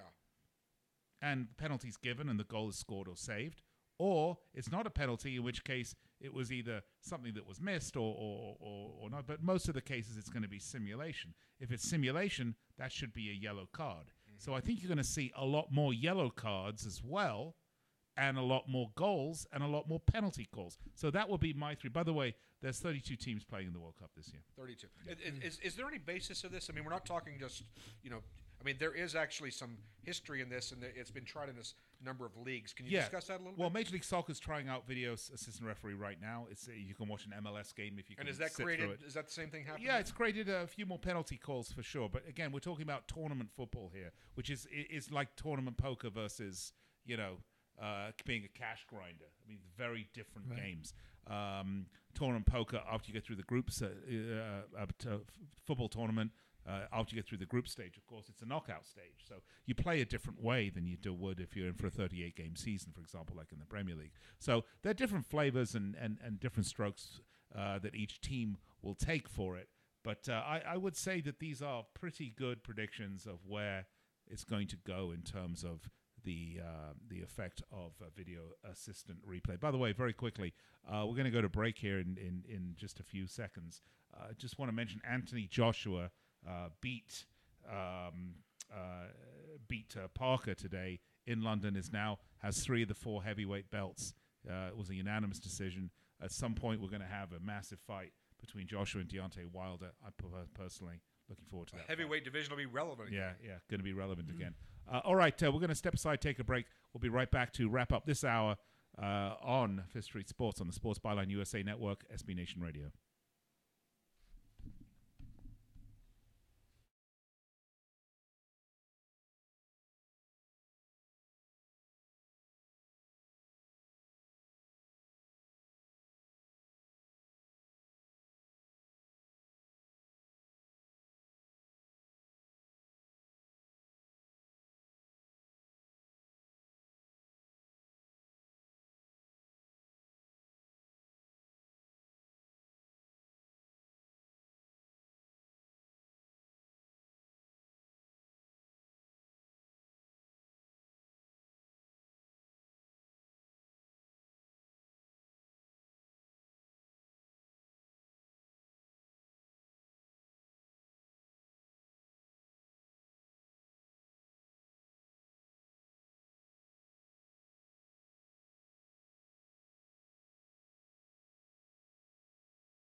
All right, folks, welcome back. Fifth Street Sports here on the Sports Byline USA Radio Network, SB Nation Radio. Nick Eber, Frank Perez, Nolan Dalla, Oklahoma Brian. We're with you as we will be every Saturday from 2 p.m. Pacific for 2 hours here on the very same network. We are going to be signing off here on the radio just in a few seconds, and we certainly hope that you will make us a regular part of your Saturday. But if you're enjoying the show and you just can't get enough of these really valuable tips we're giving you, because they are very valuable, we're not charging you for them, quite frankly. I'm charging you for them, Nolan, but no one else. Yeah. Donations are accepted. We're going to be staying on for another hour on the interweb and the ether. You can find us at fifthstreetsports.com. We're going to be talking about cryptocurrency, by the way. Is this just a complete shell game? Is it a farce? We're going to take polls of everybody here in the studio, find out what they think. We have our own opinions. We're going to share them with you. I'm going to vote twice. You're going to go twice. Yeah. We'll continue the discussion about rule changes if you want. We'll take your questions. We'll take your ideas about where you want to go to the show to go. Find us on Twitch. Find us on YouTube. Find us at fifthstreetsports.com. Meanwhile, I'd like to thank everyone at Sports Byline USA. That's Darren Peck. That's Ron Barr. That's Scott Cutty, of course, here in our studio. I'd like to thank Chad Bergen and Boggs Paulino for making the show happen. There's a lot that goes into making a show like this, a simulcast video, radio, network radio show happen. It is tough. We thank you for sticking with us while we're trying to get our guests on the line. But we will speak to you next week. Until then, for Fifth Street Sports, I'm Nick Eber, along with Frank and Nolan and Brian. Have an absolutely wonderful weekend and week. Be cool. Cheers. Cheers. Brian,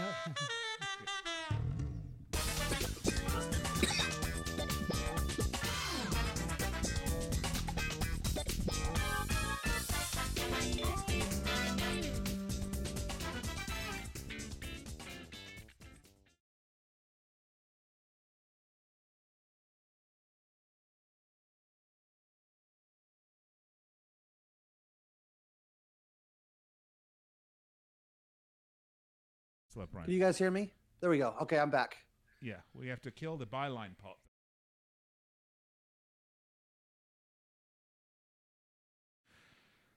Welcome back, guys. This is No Holds Barred Radio.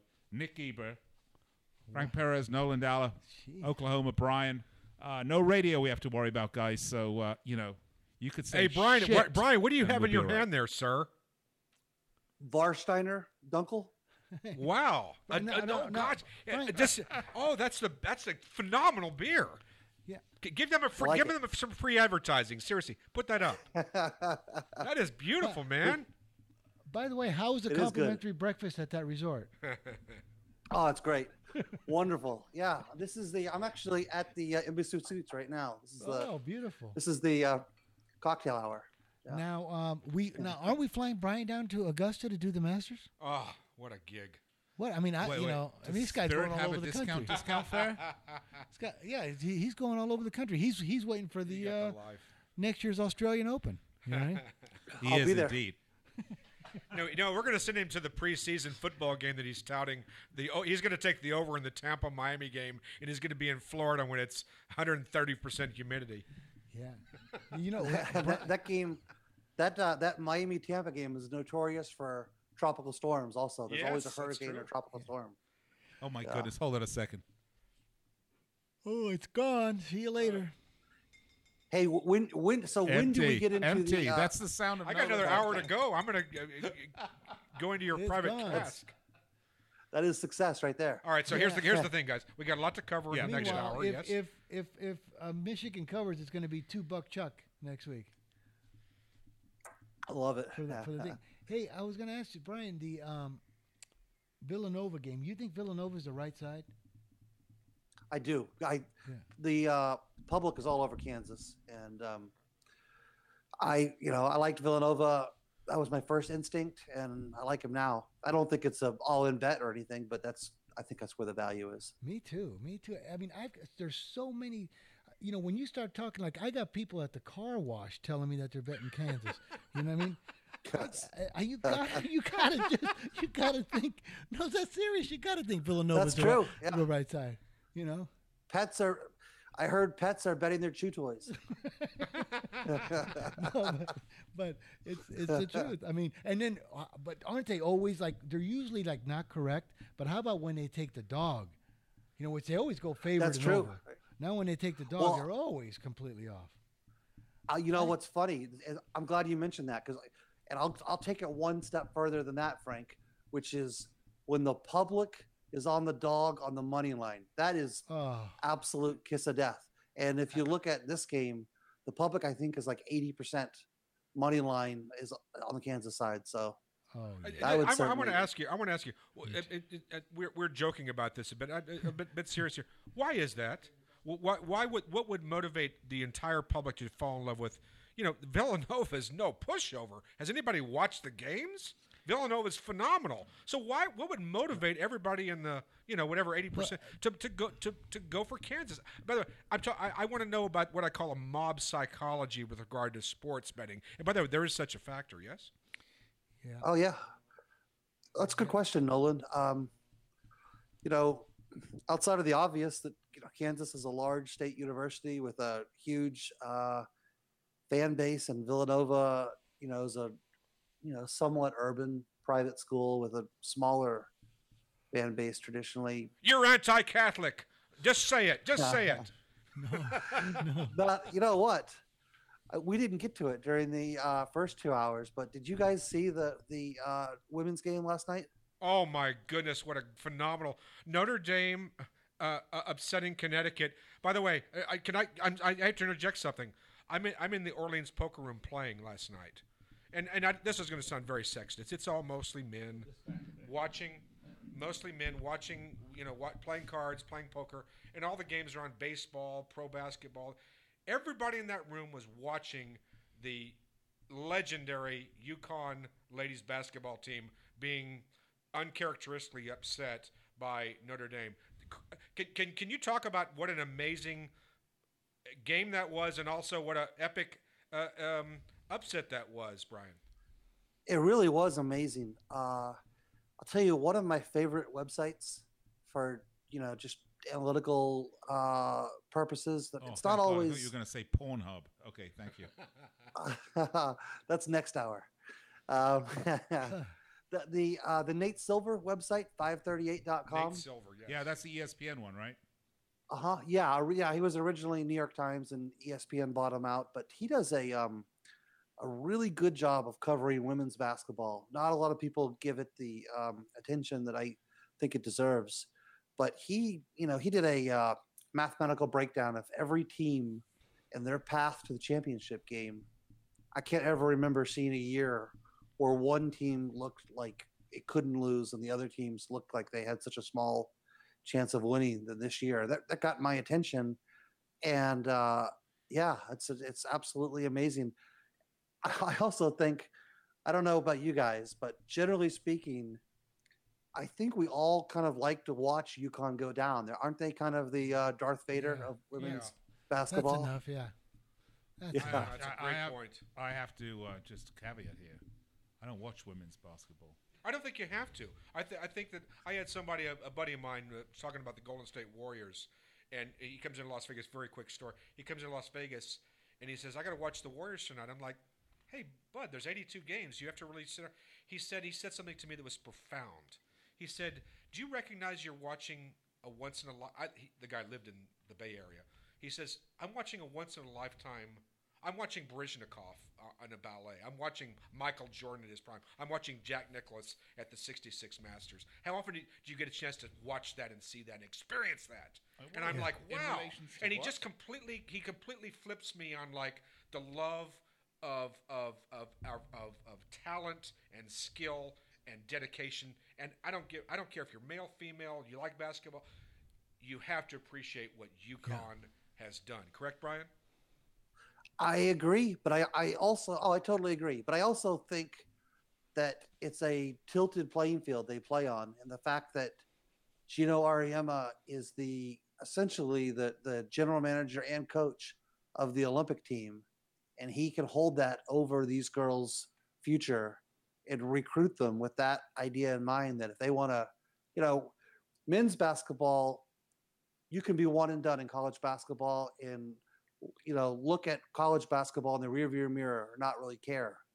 Women's basketball, there are fewer opportunities. And if you cross Cheeto Ariema as a 18-year-old and decide that you're not going to UConn, potentially you could be, dealing with that decision the rest of your career. And maybe just maybe they need to start changing who can be the national team coach and who can't. Yeah. And in point of fact, that might present a conflict of interest that is insurmountable as regards to the NCAA. I don't mean the colleges can hire who they want.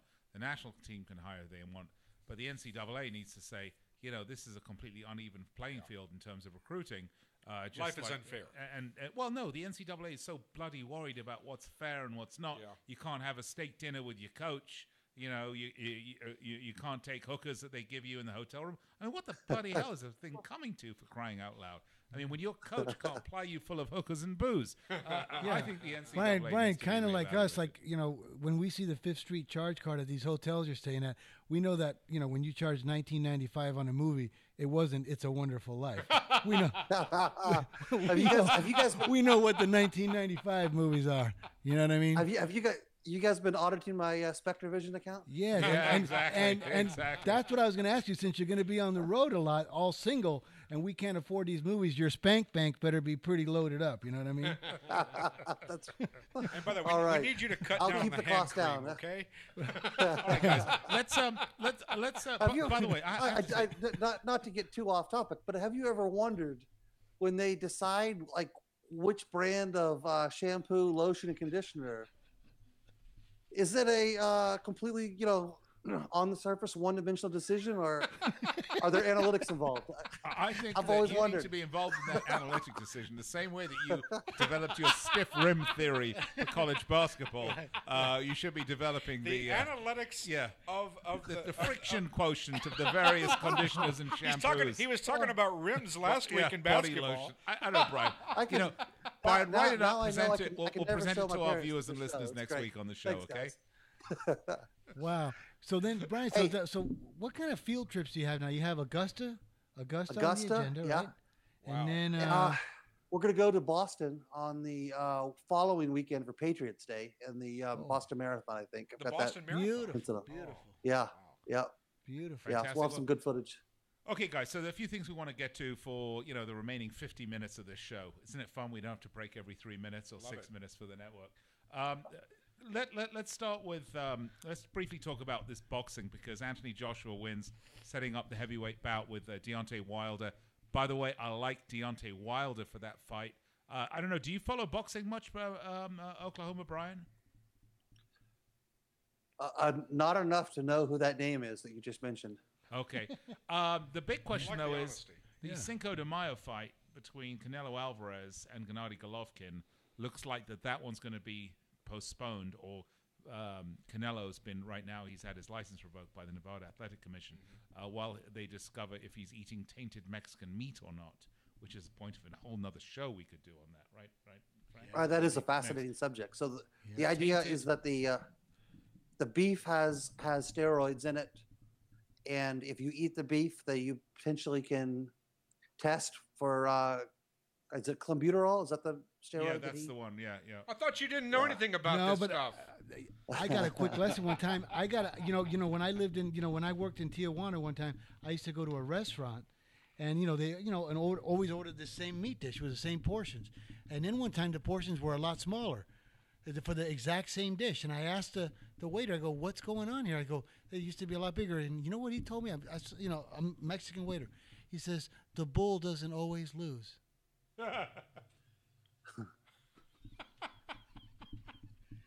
All right. I didn't know. A joke an hour. That's pretty good. That's better than your last I like that. I like that. No, but Bet it on was the bull. funny. This is Frank's recommendation, right? Bet on the bull. No, but I didn't know that. People eat that stuff.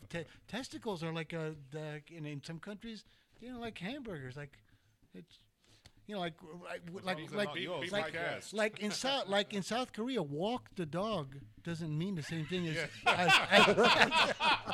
as here. You know what I mean? Like when when they say walk the dog over there, your wife starts to stir fry in South Korea.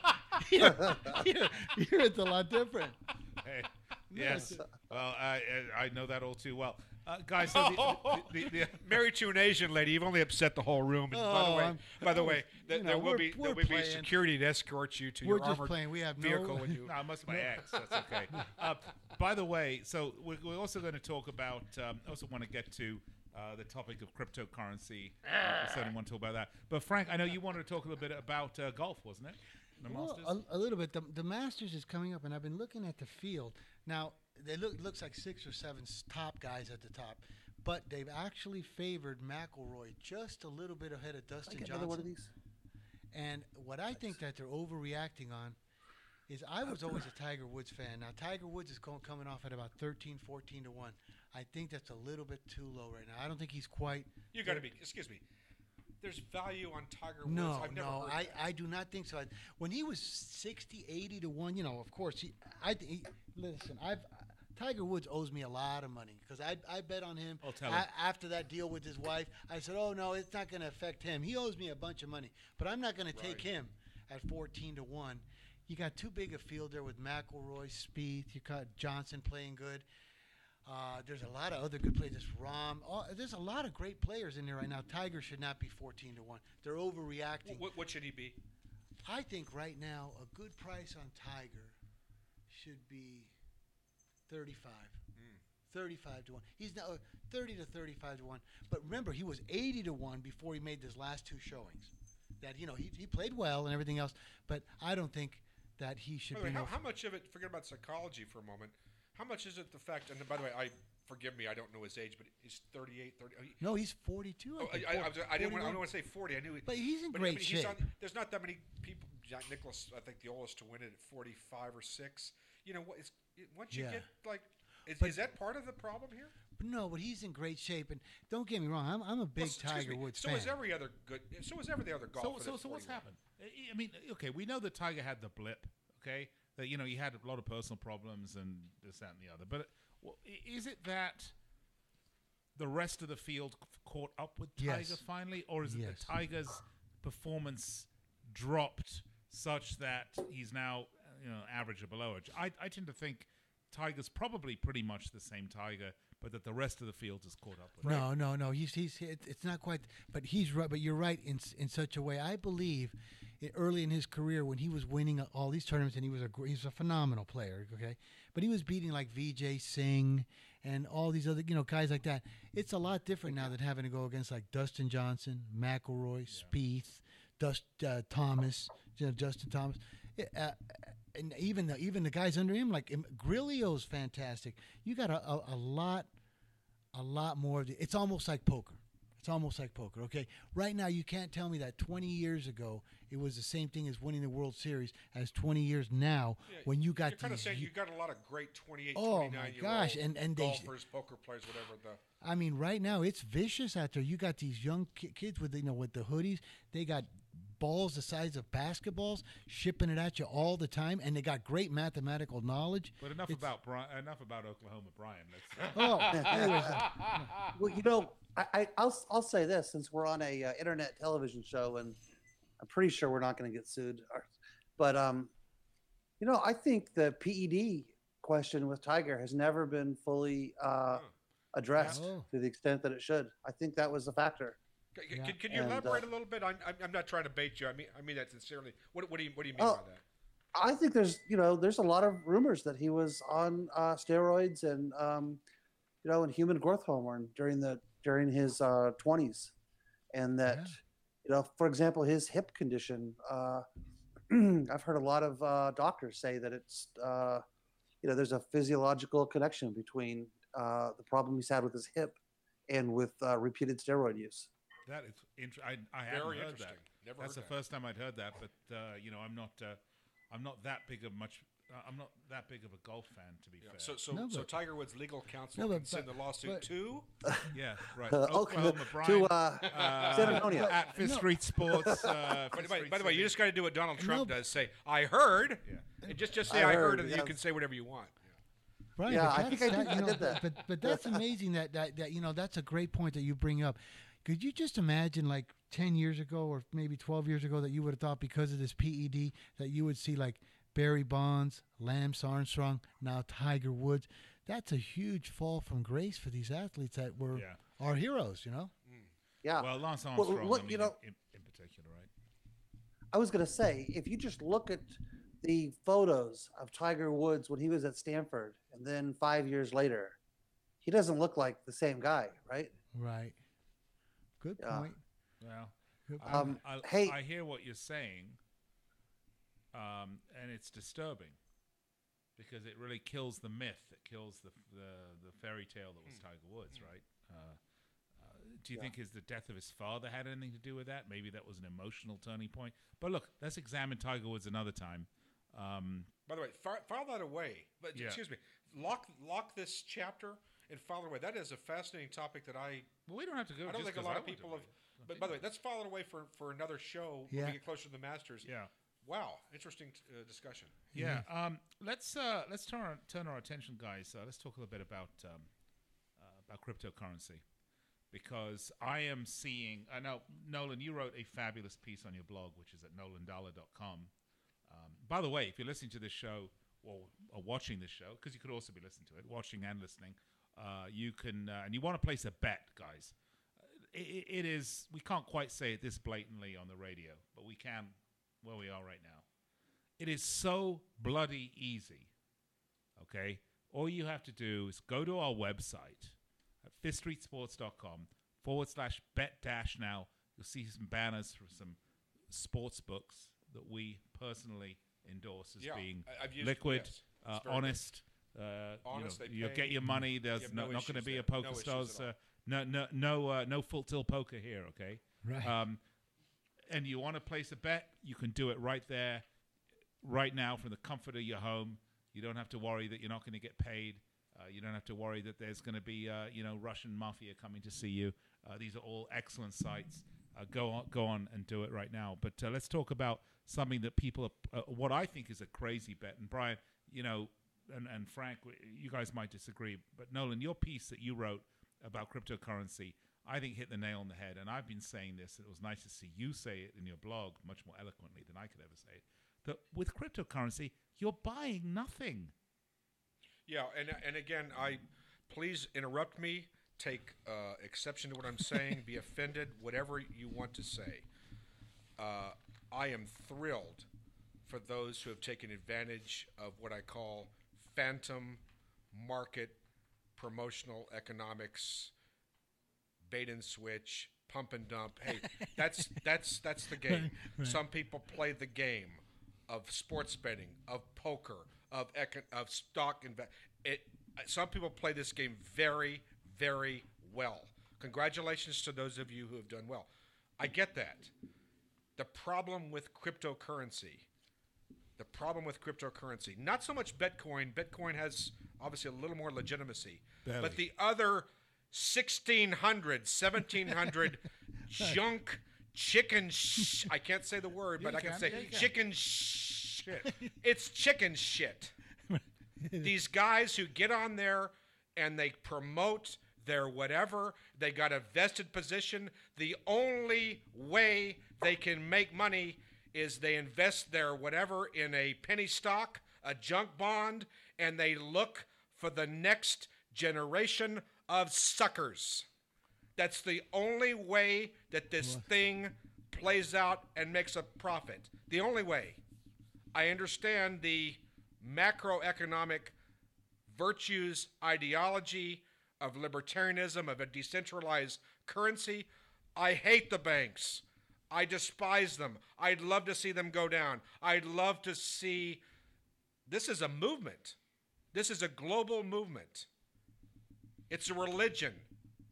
The problem is it's a religion of Scientology. Those who disagree, those who ask questions, those who take exception to what's there, they are banished.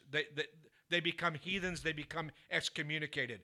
Here's the fundamental thing. like a cult. Emi Wait a just minute, going off the chart. Yeah. If you're not asking questions of when you're investing in bullshit coin, if you're not asking questions, then there's something wrong and you deserve to lose your money. Yeah, I mean, well, let me ask you right now. Let's say right now, Nolan, you had $500,000 in your 401k. I'll take it. Would you rather have it invested in gold Canadian Maple Leafs or in Doggy Coin, or in Monero, or in one of these, or some Russian crypto coin? Would you feel safer with having, like, let's say 300 Canadian Maple Leaf, 1 ounce Maple Leafs? Or I lost so much money on the Toronto Maple Leafs playing you the did? Sabres Oh, on okay. Monday Well, night. let's go It's the not truth. even No, funny. I was laying 305 but- on but the you Maple see, like- Leafs against the Sabres. but- Don't say the Maple Leafs. No, but I feel, but truthfully, like when you're talking about cryptocurrency, Yeah. I feel like the Ralph Cramden. I don't know if you ever watched The Honeymooners. What do you mean by that? Because even ask Brian, we had a guy in our circle that we went out to we used to go to our annual Green Valley Ranch steak dinner meeting with all of our guys 6 or 7 years ago. Tell us about Bitcoin when it was at $1 a coin. Right. And it's a sharp guy. He's a sharp guy, Brian's buddy, sharp guy. And we looked at each other and said, "Are you crazy? We're going to invest in this air currency, Air currency. this and that built on the human honor system. You got to be out of your mind. It was $1." And I said, I don't think so. I would never do nothing like that. So I feel like, you remember The Honeymooners? I feel like Ralph Cramden. So To the moon, Alice! yeah. So I'm not going to say anything more about crypto because you couldn't be any wronger than me. Well, the only thing I want to say is Las Vegas Chris, who was on the show earlier, pointed out a great article earlier today to us all. Right. 96% of 96% Yeah, of Bitcoin Bitcoin is held by 4% of Bitcoin owners, Yeah. and that tells me that whatever your investment is, it's being manipulated terribly. One of the things that I find, and Brian, I'm going to really want to get your take on this in a second. One of the things that I find is if you mention anything about Bitcoin negatively, positively, or negatively, and say the things, Nolan, that you and I are saying, which is, look, the US dollar is not on a gold standard for sure. It was on a gold standard. It came off a gold standard. Now the full faith and credit of this nation and its economy backs the US dollar. Bitcoin is not backed by anything in particular. There's nothing backing it. It's backed by a ether. dream. It's backed by a dream. Now, if you start saying that to people and saying, "Oh well, it's going to do," I think it's going to go to zero at some point. Okay, you will get people yelling and screaming at you. They're either one of two groups of people. They're either the people that bought when it was at $1 and have enjoyed the run up immensely to Well done. 20,000 Congratulations. or whatever, Yeah. or the people that bought in, like somebody I know who felt in November he was losing out and bought Bitcoin at 10,000. And as soon as you say anything bad about it, they jump all over you because they don't want that negativity to go out and have it drop even more. So everybody has a vested interest in not being impartial about whether Bitcoin is real or if it's just bullshit. And, from my perspective, it's bullshit. It's the type of By the thing way, that's you created. have no vested interest. I have no vested interest I in have it. zero Yeah. vested interest, It's- and Frank has zero. By the way, real quick, yes, the people that are advocates of this do have a vested interest. It's pump and dump. It's, hey, look here behind the magic curtain, and look how you can get rich Pump too. and dump is fun when you're at Sapphire. Yeah. But no. It's all right. So listen. I got I'll a jump lot in more on to this. say, but before I do, please, Yeah, Brian, Brian. will you illuminate us with your But by the way, Brian, if you want to know how really serious, because Nolan was talking to us earlier, he sends out one tweet negatively against Bitcoin, he gets Right. 500 tweets talking bad about his parents within 5 minutes. Oh, I've had my life threatened. Terrible. He's got his life threatened on it. So That's unbelievable. Well, But- here are my thoughts. Whether you believe in Bitcoin or not, the architecture that it's built upon, right, the blockchain technology architecture is going to change our society. Agreed. It's an incredible development, if nothing else. I know that people like to look at the tulip, phenomenon in Holland in the 1600s or whatever as a analogy. I don't think it's a valid analogy. I think this is truly an experiment for which we have no precedent to look back on. And I don't know what the value. I think when it touched $20,000 of Bitcoin, of course that was irrational. And I don't know where Bitcoin should be, but I think it is a game-changing tool in terms of how people move money around the world without banks. Maybe the price of a Bitcoin should only be $100. Maybe it should be $1. Maybe it should be 100,000. That's a question that will take decades to resolve. But I think it is I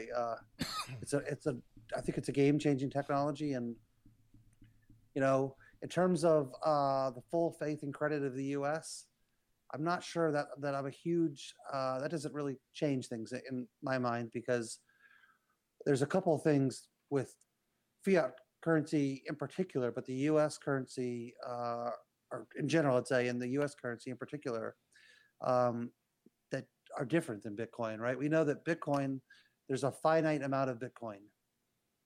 There are some cryptocurrencies where more cryptocurrencies can be mined. We don't have a set or finite amount, but in the case of Bitcoin, we know exactly how many Bitcoins can be mined. There's nothing to stop the U.S. Treasury from printing money 24/7 over the next 30, 40 years. So that's an appealing aspect of Bitcoin. And I think that people were silly to pour their life savings into Bitcoin. And I'm sorry they did, but I think there's a use for Bitcoin. And, I don't know that it's a great place to put your life savings or your retirement into, but well, Brian, what happens when 99% of the Bitcoins that are out there are owned by 3 people? Well, and I think because that's inevitably what's going to happen. I don't think so. Well, apparently right now, 96% of the Bitcoins are owned by 4% of the Bitcoin owners out there. Well, it's possible that a lot of the original Bitcoins have been lost. We still haven't determined for sure who Satoshi. I forgot the name. What is the name? Satoshi, the inventor of Bitcoin. Yeah, well, it's the guy that made the cigar, Hiroki Robena. Yeah. I don't think there's a slam dunk argument on either side of this debate. I think that in terms of valuation of Bitcoin, I'm the last guy to tell you with any degree of certainty where the price is heading. But I think it's a invaluable tool for storing and moving money around the world. And now, when you said, I guess I'm a little bit of a libertarian in that sense. Yeah, but I mean, storing and moving money at what value? I mean, because look, no one is using Bitcoin, or the very few people are using Bitcoin day to day. Today, let's see, what did I buy today? I went on to Steam. I bought my kid a game. They wouldn't take Bitcoin. I went and got gas earlier yesterday. They don't take Bitcoin. I go to Sam's Club. They don't take Bitcoin. So, at some point, Bitcoin has to be converted into a currency that people you can actually do something with. And as long as the Bitcoin value is fluctuating as crazily as it is, who in their right mind would want to even park Bitcoin on a plane to send, I'm using figuratively because it's obviously a digital currency, but even for 24 hours, because the value is going to be so crazy tomorrow. Well, okay, I get that. But it's still, first of all, you're right. The instability in the price is a huge disincentive for people to adopt Bitcoin as a tool for everyday retail business, and that's going to take some time to resolve. The other problem, if you were doing anything with Bitcoin, say 3 months ago when the price went nuts, the architecture of the Bitcoin is such that the transaction costs become very expensive when there's lots of volume, in Bitcoin. So it's not feasible to buy a cup of coffee with Bitcoin. The transaction cost could be greater than the actual value of the Bitcoin. What a surprise.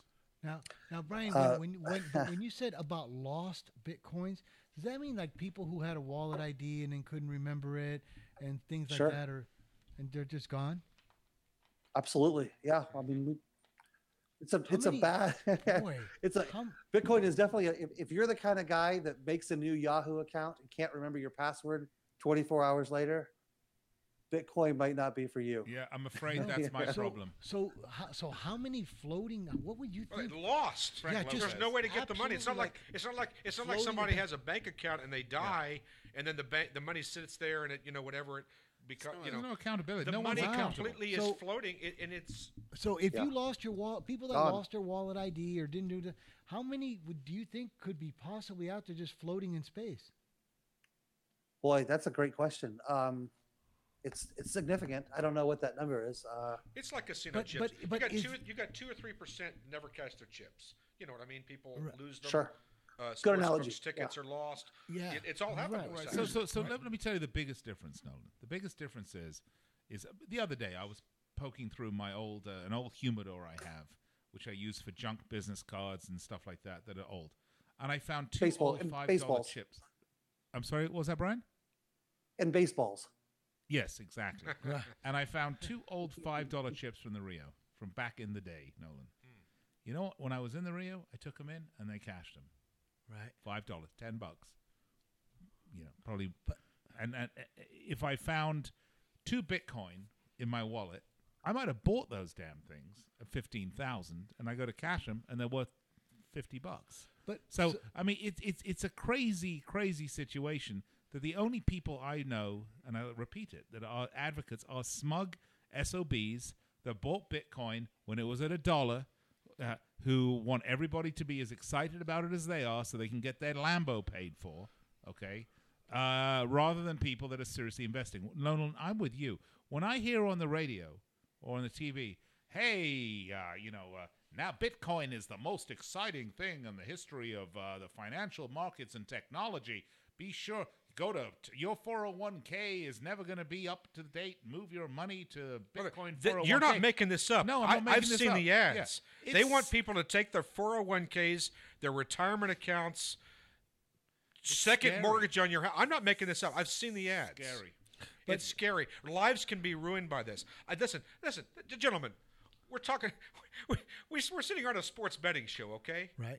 It's a Predominantly. No, but we it's about understand money here. speculation. We understand taking a gamble, a flyer. I got no problem with somebody coming in and putting something on 17 red on a roulette. I get that there's a gamble. There's a certain element. I get that. But don't talk about this thing as something legitimately as a currency exchange or as a stock or as an investment or, God forbid, as something you can retire on. No. That's insanity. But the one comment I do have, Frank, sorry to That's interrupt it, you. no, but- I do have a comment on this. The one comment I do have on this coming from Twitch at twitch.com or twitch.tv/Fifth Street Sports is Shah's2499 says quite simply, Bry is smart. End of story. Yes, it is. Look at that. That's my Buddy, mother, you by the might- way. You know, you're going to get like a There we cult go. following. Well, we Right, know but- that. Hey, That's why he's on the air. I will say this, okay? And I'm not saying that people should put money into Bitcoin. I don't have anything in Bitcoin right now, but we have a different perspective on the world than somebody said. Let's imagine we weren't here in the States. Let's say you live in Argentina or Venezuela or some country with rapid inflation, and your choice is leaving your money in the state currency that that your money would ordinarily be stored in, or trying to move into Bitcoin. That those are your two choices. I'm not sure that's an easy decision. Just a second, Brian. I want to get on one. Just give me the next couple of minutes with you and I'll be short, and I want you to respond. I totally get the advantages of blockchain. I agree that that's a game changer. I get that totally. I also agree with you in terms of, I call them third world countries that don't have banking institutions and essentially safe domestic currencies or even relatively safe political situations. That you have money. Maybe you've been a shopkeeper in Zimbabwe.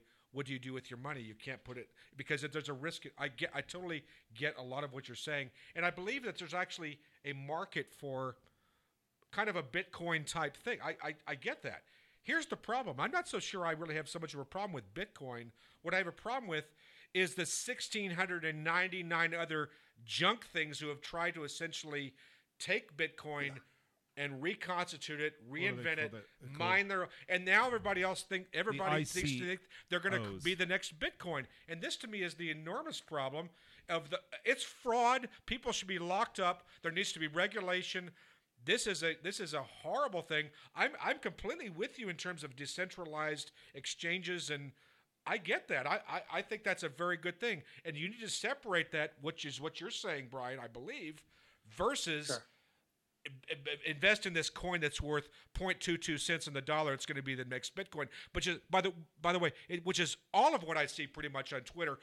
Position holders pumping and hopefully dumping if they can find enough suckers to invest in this garbage. All right, I tell you what, guys. Brian, hey, Brian, hold I'll that just- thought a second. Okay. Hold that thought a second.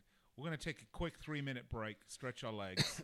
We're going to come back and we're going to continue. No, we're not going to argue for 3 more minutes. But Brian, No, we don't. but really I'm quick. loving So, this. so you're going to tell me right now, Brian, that a 9-year-old kid that can get on his grandfather's laptop, that his grandfather bought Bitcoin when it was $1, he invested $1,000 in it, and forgot all about his password. And this little 9-year-old like retrieves his password, his wallet ID, have like $20 million. Like this, Yeah, like this well, little 9-year-old yeah. kid that retrieved a wallet ID can be a millionaire.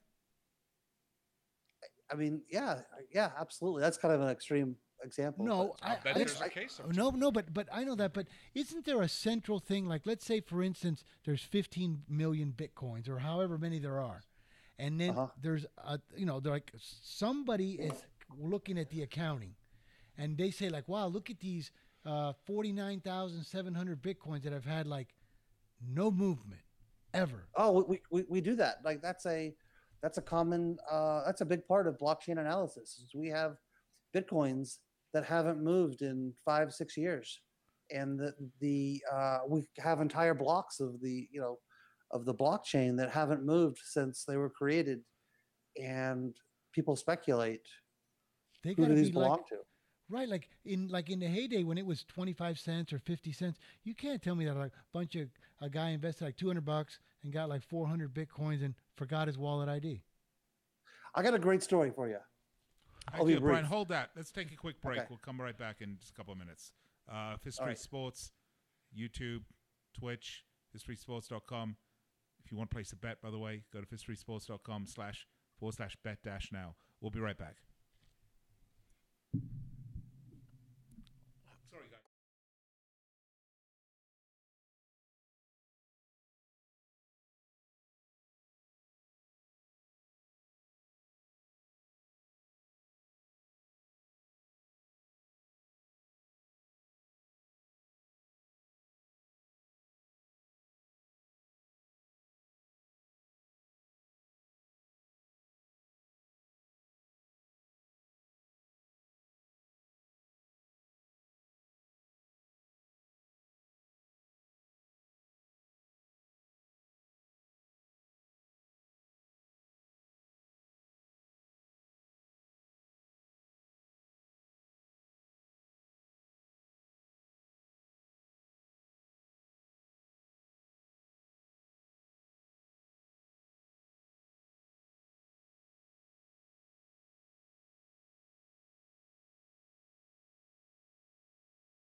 right.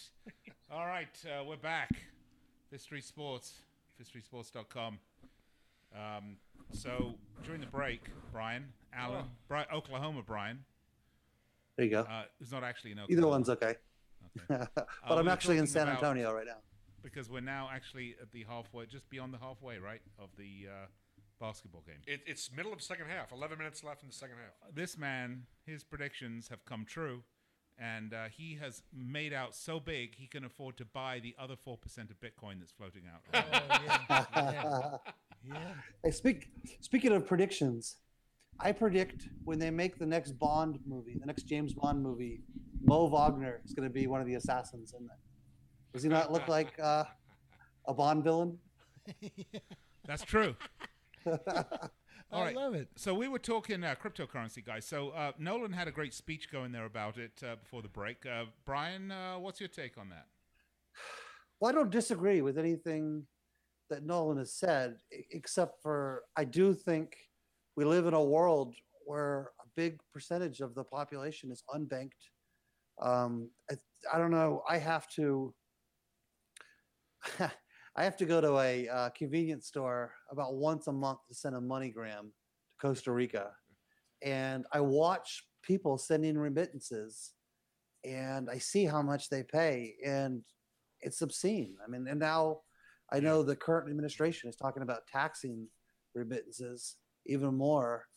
I mean, Bitcoin has the ability to make those transactions cheap if the Bitcoin itself are stable. But the story I was going to tell you before the break, and I don't have all of the details, but it's kind of a funny story that highlights the absurdity of the crypto craze from, I guess it was December when cryptocurrency really hit the absurdity point.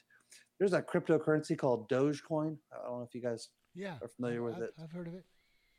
Yeah, it basically was a satire coin. I mean, they made the coin as, it's kind of a social movement, but it wasn't really built upon trying to create any value. Like they have kind of absurd rules, like, you can make an infinite amount of Dogecoin, and but when Bitcoin was going nuts, people wanted to buy any coin they could think of. I think of the analogy of the around 2000 when any kind of .com company, I think there was a .com company called GardenRake.com that had a huge following. They came out with a new stock to sell garden rakes, and people And bought an the stock, right? IPO. This Dogecoin cryptocurrency went nuts. I think its market cap was just absurd at one point. It's cratered since then, but yeah, there's a certain another interesting point I'll make. I went to the International Bitcoin World Congress meeting about 5 or 6 years ago, before Bitcoin had really taken off. Yeah, it was really interesting because there's so many different agendas. How many people were there? How many people were there? Well, it's interesting. It wasn't huge, but the diversity of people was really fascinating. You had kind of the computer guys with the hoodies and the backpacks. You had the anarchist. You had a lot of venture capitalist guys that didn't really know anything. They just wanted to invest money in something that they could make money in. And then at the back of the room, you had these guys in suits that weren't asking any questions. And I asked a guy, I said, "Hey, who are the guys in the suits in the back of the room?" And my buddy says, "Oh, that's the FBI." And made sense after he pointed that out. That's great. By the way, guys, Charles2499 says, "I'd like to place a wager on over 2.5 beers by Brian during this segment." And Huskers93 says Brian might be the most informative and intelligent guest live ever heard on any radio show. Nolan and Frank are great too. I noticed my name omitted from there. What am I, chop liver? Doesn't he love Juniper? Yeah, exactly. No, Nick, but you're the automatic. You're the president. You are the automatic. That's true. Yes. You're the Bob Costas. I don't need it. I'm just Costas. playing games here. You're the point guard. I'm the point guard. I'm the referee. Let's face it. Hopefully Video not the corrupt replay. referee. Hey, Nick, I was going to ask you, are we Yeah. at some point with the World Cup? Make sure I'm around. I want to be on the show where we discuss the Putin conspiracy theories for the World Cup. Sure, I'd love to do that. Wow. By the way, just for the record here, Fifth Street Sports isn't the only Fifth Street show. I host Fifth Street Soccer, which you can hear every Friday at 1 p.m. Pacific. It's then repeated again, but you can also find it online. And I break down basically all the big matches coming up for the weekend. I'll be doing extensive World Cup handicapping. It's from a gambling perspective? Yes, it's from a gambling perspective. By, yes. oh, by the way, you guys, I wanted to plug you guys in. Okay, now we had our Michigan under in the first half, and then we had yours. But I wanted to plug somebody in. I got a great tip on the Game of Thrones. You know how they take wagering on Game of Thrones? Who's going to be on the Iron Throne at the end? Yeah, we talked about this last week. Did right? we? Yeah. Oh, we did. It's reinforced. I got another sharp guy, the little guy, Tyrion Lannister. Tyrion Lannister to be The on midget. the Iron. Yep. Well, we don't use that. We use Small the short person. person, the small Yes. person. So, because Jon Snow and Daenerys Targaryen obviously are the favorites, they think Tyrion. So I went ahead and doubled down on him. I Really? got how much you put on okay. I put $125 on him at 17-1, and I just put another like $90 on him at 11-1, and now he's about 8-1. He's dropping. The little guy is going to end up on the Iron Throne. Just watch. You heard it. Really? You heard it here on Fifth Street Sports. Well, let me just say this: I got you topped. Okay, I bet the lady from Suits is going to marry the King of England. Yeah. I did that. And it was 1,000,000 to 1, and I've got a buck. Oh. On that, and we'll see how it goes. You know. Speaking of bets and weird bets, where is Brian back on? Because he knows this sports book. Yeah, we have Brian.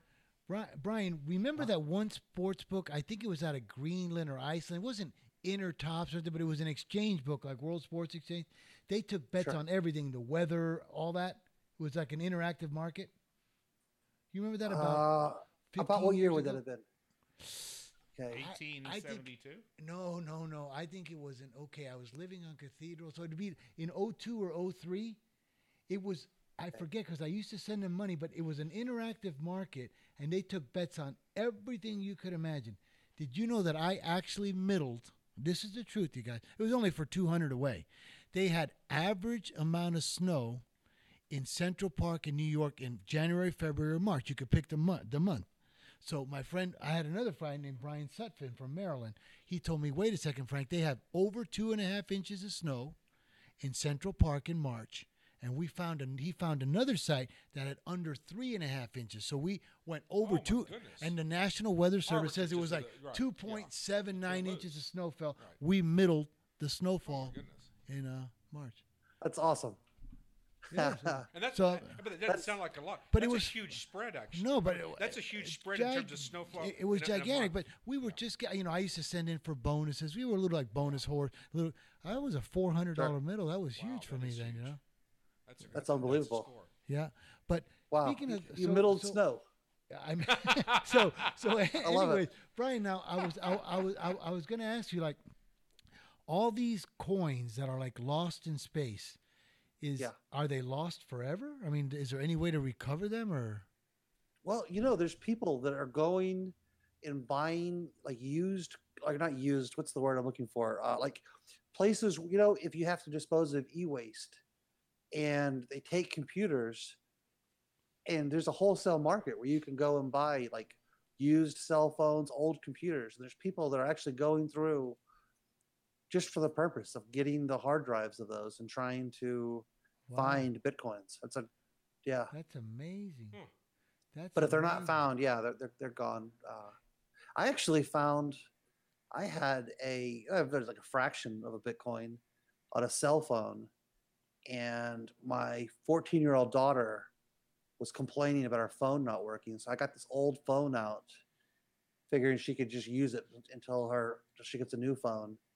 And in the process of firing it up, I realized it had like a fraction of a Bitcoin, but it was a couple $100.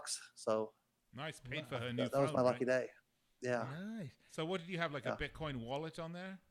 It had a Bitcoin wallet on there. Yeah, exactly. Yeah. And at the time, Bitcoins weren't worth enough for it to have really registered with me that I was taking that phone out of service. I mean, But you know, yeah. now, what's the math in this? Okay, so obviously, we have PayPal and NetTeller. Those are things where you can that they use for money and exchanging and everything. So now they find this cryptocurrency where they can do it untraceable, that it's instant, and the fees are low. And I get that, and that's very valuable. But what does it make? Like, let's say I had Frank coin, like my coin. I said it's $1,000 for the coin. It's always going to be $1,000. So if you buy 5 of my coins, you have $5,000 that you can trade to Nolan. Like Nolan needs $2,000. He's in Australia, and I say, hey Nolan, I'm going to send you $2,000. It costs you, let's say, 1%, and it's crypto. It's encrypted, but it just stays at $1,000. And everybody knows that every Frank coin is $1,000. Frank, there's a lot there, but let me just. Why does it keep going up? No, that's a Why does it keep good going up? question, and probably a lot of people are listening may not, There are different degrees of knowledge and experience about this subject, and I think it's important to recognize something that Brian said earlier is that blockchain should be differentiated as a viable technology and ledger system, keyword ledger system, Right. that has an enormous upside and probably a certain utility that will be with us forever. I'm completely with Brian when I think he said that first here. He's correct. I think what you're suggesting is, yes, there is a means of, we need to have some way to wire money easier. It takes 3 days and maybe whatever for the bank to wire the money to Australia. Right, and it's to all get it like that when it comes to And to, not to tracked, blockchain. and that's not not tracked. to be confused. And I understand, but people are going to again sending me a lot of emails. I understand Bitcoin is very tied to blockchain. However, it's all these other currencies that really don't have. Right. Yeah, they're traded through the blockchain. There's disbursement, and you. By the way, real quick, people are like, Nolan, why are you so anti-Bitcoin? You must have missed out. Whatever. I have held Bitcoin. I had Bitcoin 2 years ago. I remember when I had Bitcoin, and I was trying to what does this mean? What somebody in Costa Rica owed me some money, and they paid me in Bitcoin. I was like, what in the hell is this? And so I had to go hunt down a Bitcoin machine.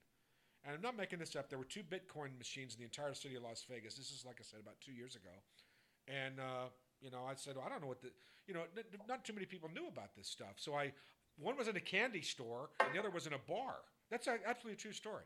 Right. So I said, well, I forgot, it was about $7,000, $8,000. I mean, I cashed it out. Of course, I wish I would have left it there. And I'll be the first to say I missed the train. But it does, my thing is can you go buy a cup of coffee with it? No. And the only term, when people evaluate a currency, when they say, what is it worth? What is a diamond worth? What is an ounce of gold worth? What is a intellectual property worth? Which is essentially kind of like, it doesn't really mean, but intellectual, things that don't actually mean, they do have a tangible asset value, something you can say, gold is this price. If you go to a village in Zimbabwe, you can take a dollar bill. I don't care if it's backed by gold or not. Everybody in that village knows what a dollar is. They'll say that's worth something. Go around and try to buy something with Bitcoin. Well, I mean, it's not going to happen. Yeah, because a dollar bill is theoretically backed by the United States As government, is the euro. even though it's As not is by the yen. gold.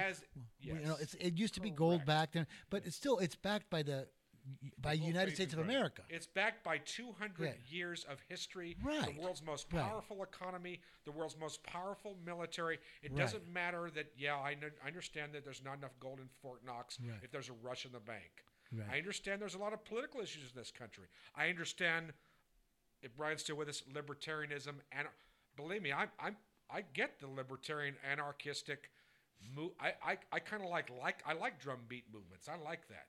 But don't be stupid. Don't invest your retirement account in this kind of stuff. And by the way, this is what's happening in an unregulated market with no taxation, no tracking, no regulations, which, by the way, the advocates say that's the beauty of it. I think that's the downfall of it, because you're going to see the charlatans have come into the market. They're going to ruin it. They're going to destroy people's lives. Many more people. But see, I lost my voice on this one because after our buddy told us 6 years ago to buy it for $1 a piece, I'm like the Barney Fife of cryptocurrency. I can't say anything. Nobody knows. I can't say anything about it because I couldn't be any wronger than I was, and so I'm not. I don't want to be a double clown here. You know what I mean? I was already a clown saying don't buy it at $1, don't buy it at 100. So now I'm just gonna. For a second. This reminds me of, by the way, I have a lot of friends who have made a lot of money on this stuff, Right. and I really am so thrilled for them. But it reminds me kind of the, how do you know Bitcoin and not this other coin or this other coin? How do you know which one was going to like? Ethereum. Yeah. How do you know which one, Right. right? They all sound like Was- was- venereal was gonna diseases, race by up. the way. Or, It's like the guy who wins the poker tournament wins $12 million, and all of a sudden he's Right. doing seminars on how to play poker and Right. hasn't cashed cents. I'm not going to use any names. Right. Yeah, we know. Does Okay, it? and I'm Gold. not knocking the guy. I'm not. It's a lot of people. They win a poker tournament, win $7-8 million, and boom, they think they're an expert. Write a strategy book. Doesn't mean the deck hit them hard, and a lot of people got hit by the deck. I would really I would hard. rather buy a book from a guy that makes $250,000 a year playing poker for the last Show me 20 guy years who in wins Vegas $75 with his an hour at the Bellagio. Yes. That's the guy I want to listen Me to. too, me it's the too. same Right. thing with stocks. Same thing with investing. Same with economics. Show me the guy who's done it for a long. Don't show me the flash in the pan. Show me the guy who's been on a slow, makes constant 200,000 a burn year for the playing last 10 and 15 20 years. no limit in Yes. Vegas for the last 20 years. That's guy I want to All right, listen I've to. been extremely rude in No, you monopolizing haven't. time. We don't have that much. Can you give us something, Brian? Am I wrong? Am I right? Slap us down and say what you want. Well, I had one thing I wanted to get to, real quick. I know we're running out of time. Just to follow up on the rim theory. from stiff last rim week. theory. Yes, go right Stiff ahead. rim, right. You need to take Ethereum to cure that stiff rim problem. Is that a new crypto? Yes, it is. All right. I actually called the manufacturer of the tool that they test the rims with, and was fascinated to find out that most college teams don't even own that tool. A lot of the smaller conference teams will actually have the tool owned centrally by the conference, and they only have access to the tool a couple times a year when someone from the conference drives to their arena. So That is interesting. Wow, very interesting. All right, guys. I'm fascinated. Before we wrap up the show, because I think we should probably get into that show wrap-up time, we do have a couple questions here from viewers specifically relating to you, Brian. Wow, really? Frank. Make line on Loyola versus Kansas or Villanova, or if Michigan comes back on the title game Monday. Oof. Okay, all right. I'll make those. I actually was making those this morning. So the most extreme line would be Villanova versus Loyola, and that'd probably be about 9.5. Okay. Michigan, Kansas would be pretty close to a pick. Michigan will probably be a very small favorite, and I guess How about the last No, that Loyola in Kansas. Yeah, Loyola, Kansas. Loyola. it wouldn't be much different than this game. It might be a half point lower than this. Okay. You think Actually, like 5? maybe a full point lower because you have to, like I said last week, you can't just use the metrics of the entire year. You have to give teams credit for Loyola's resume just got substantially better if they win this Oh game. yeah, So yeah. I think like if Loyola goes ahead and wins this game like this, come on now you can't give them 5 against Kansas anymore. It's time that this is the real deal. You know what I mean? And I was Yeah, wrong. Thank right. God Nolan talked me off of it, and I doubled down on Loyola. But I don't think Kansas can give this Loyola 5. Not if they beat Michigan like this. I don't. yeah, I think 4.5. 4.5 could be a good number. That sounds Yeah. about right. All right, folks, you heard it right here on Fifth Street Sports, fifthstreetsports.com, YouTube, Twitch. Before we go, Armed Service Network? We're still there? yeah, no, not Oh, right now. We for the first 2 hours we're on Okay. American Forces. Yeah, we didn't mention them today. It was very naughty. We have to do that. But before we do go, I just want to clarify one thing. So, Nolan, you will not take poker advice from Jerry Yang, is that correct? No, I didn't. How much time do we have on this? No. We have none. No. It's, I get to make a statement that's kind of funny, and then we leave it there. no, not Jerry Yang. I was talking about Jamie Gold. Well, both of them. I was thinking of Chris Moneymaker. How about Moneymaker? Cool. That's another one. So these 3 You're guys. just a bitter man. You're just a man who's jealous and bitter. So you're going to say, Nolan, that if these 3 guys that we just mentioned all wrote a book on how to make money playing poker, would you buy it? I've written, by the way, I think John Volhaus I did. think all 3 of them have written a book, and I Yeah. think I have all 3 books. Hey, John Volhaus did. Wow. And I love John, but he's not really a. Well, yeah, but John's a grinder. He's writing a different kind of Yeah, book. but he's writing tournament poker. John's not really. Is that a right? Yeah. It's all right. You can. He's out of it now, though, John, right? I'm assuming everybody's out of. There's no money in poker anymore. All right, we're going to bring up this discussion next week. Hey, folks, hope you've enjoyed the show. Is there any more more money in poker in the future? That's a future Yeah, topic. that's the future's right. We're going to Oklahoma Brian. Always a pleasure. We'll speak to you next week. It's been fun. Take it easy, Frank Brian. I'll Perez, call you a.k.a. later. Frank Lopez. Always a pleasure. Boy, he put me on the B list in 2 seconds. Yeah, second show. No, he's announcing your name before No, the my second name, show. okay? I mean, Right. he's If he's you're saying the B list, I'm the C list. Hey, look, we're just he's gonna do saying this my Froland. name, and I said, or Neck.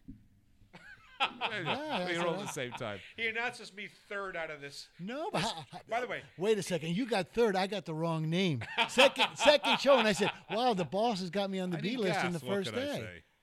All right, guys. Anyway, we'll be back on with you next week, so be sure to tune in at 2 o'clock Pacific time, 5 p.m. Eastern time. We will be live at that time on the Sports Hopefully we'll Byline be USA and SB Nation, also online. So hope you enjoyed the show. Send us loads of feedback. And don't forget to go to fifthstreetsports.com/bet-now. Make that little bet, and everyone will be happy. Until then, cheers. Cheers. Thank you, guys. good night. See you guys.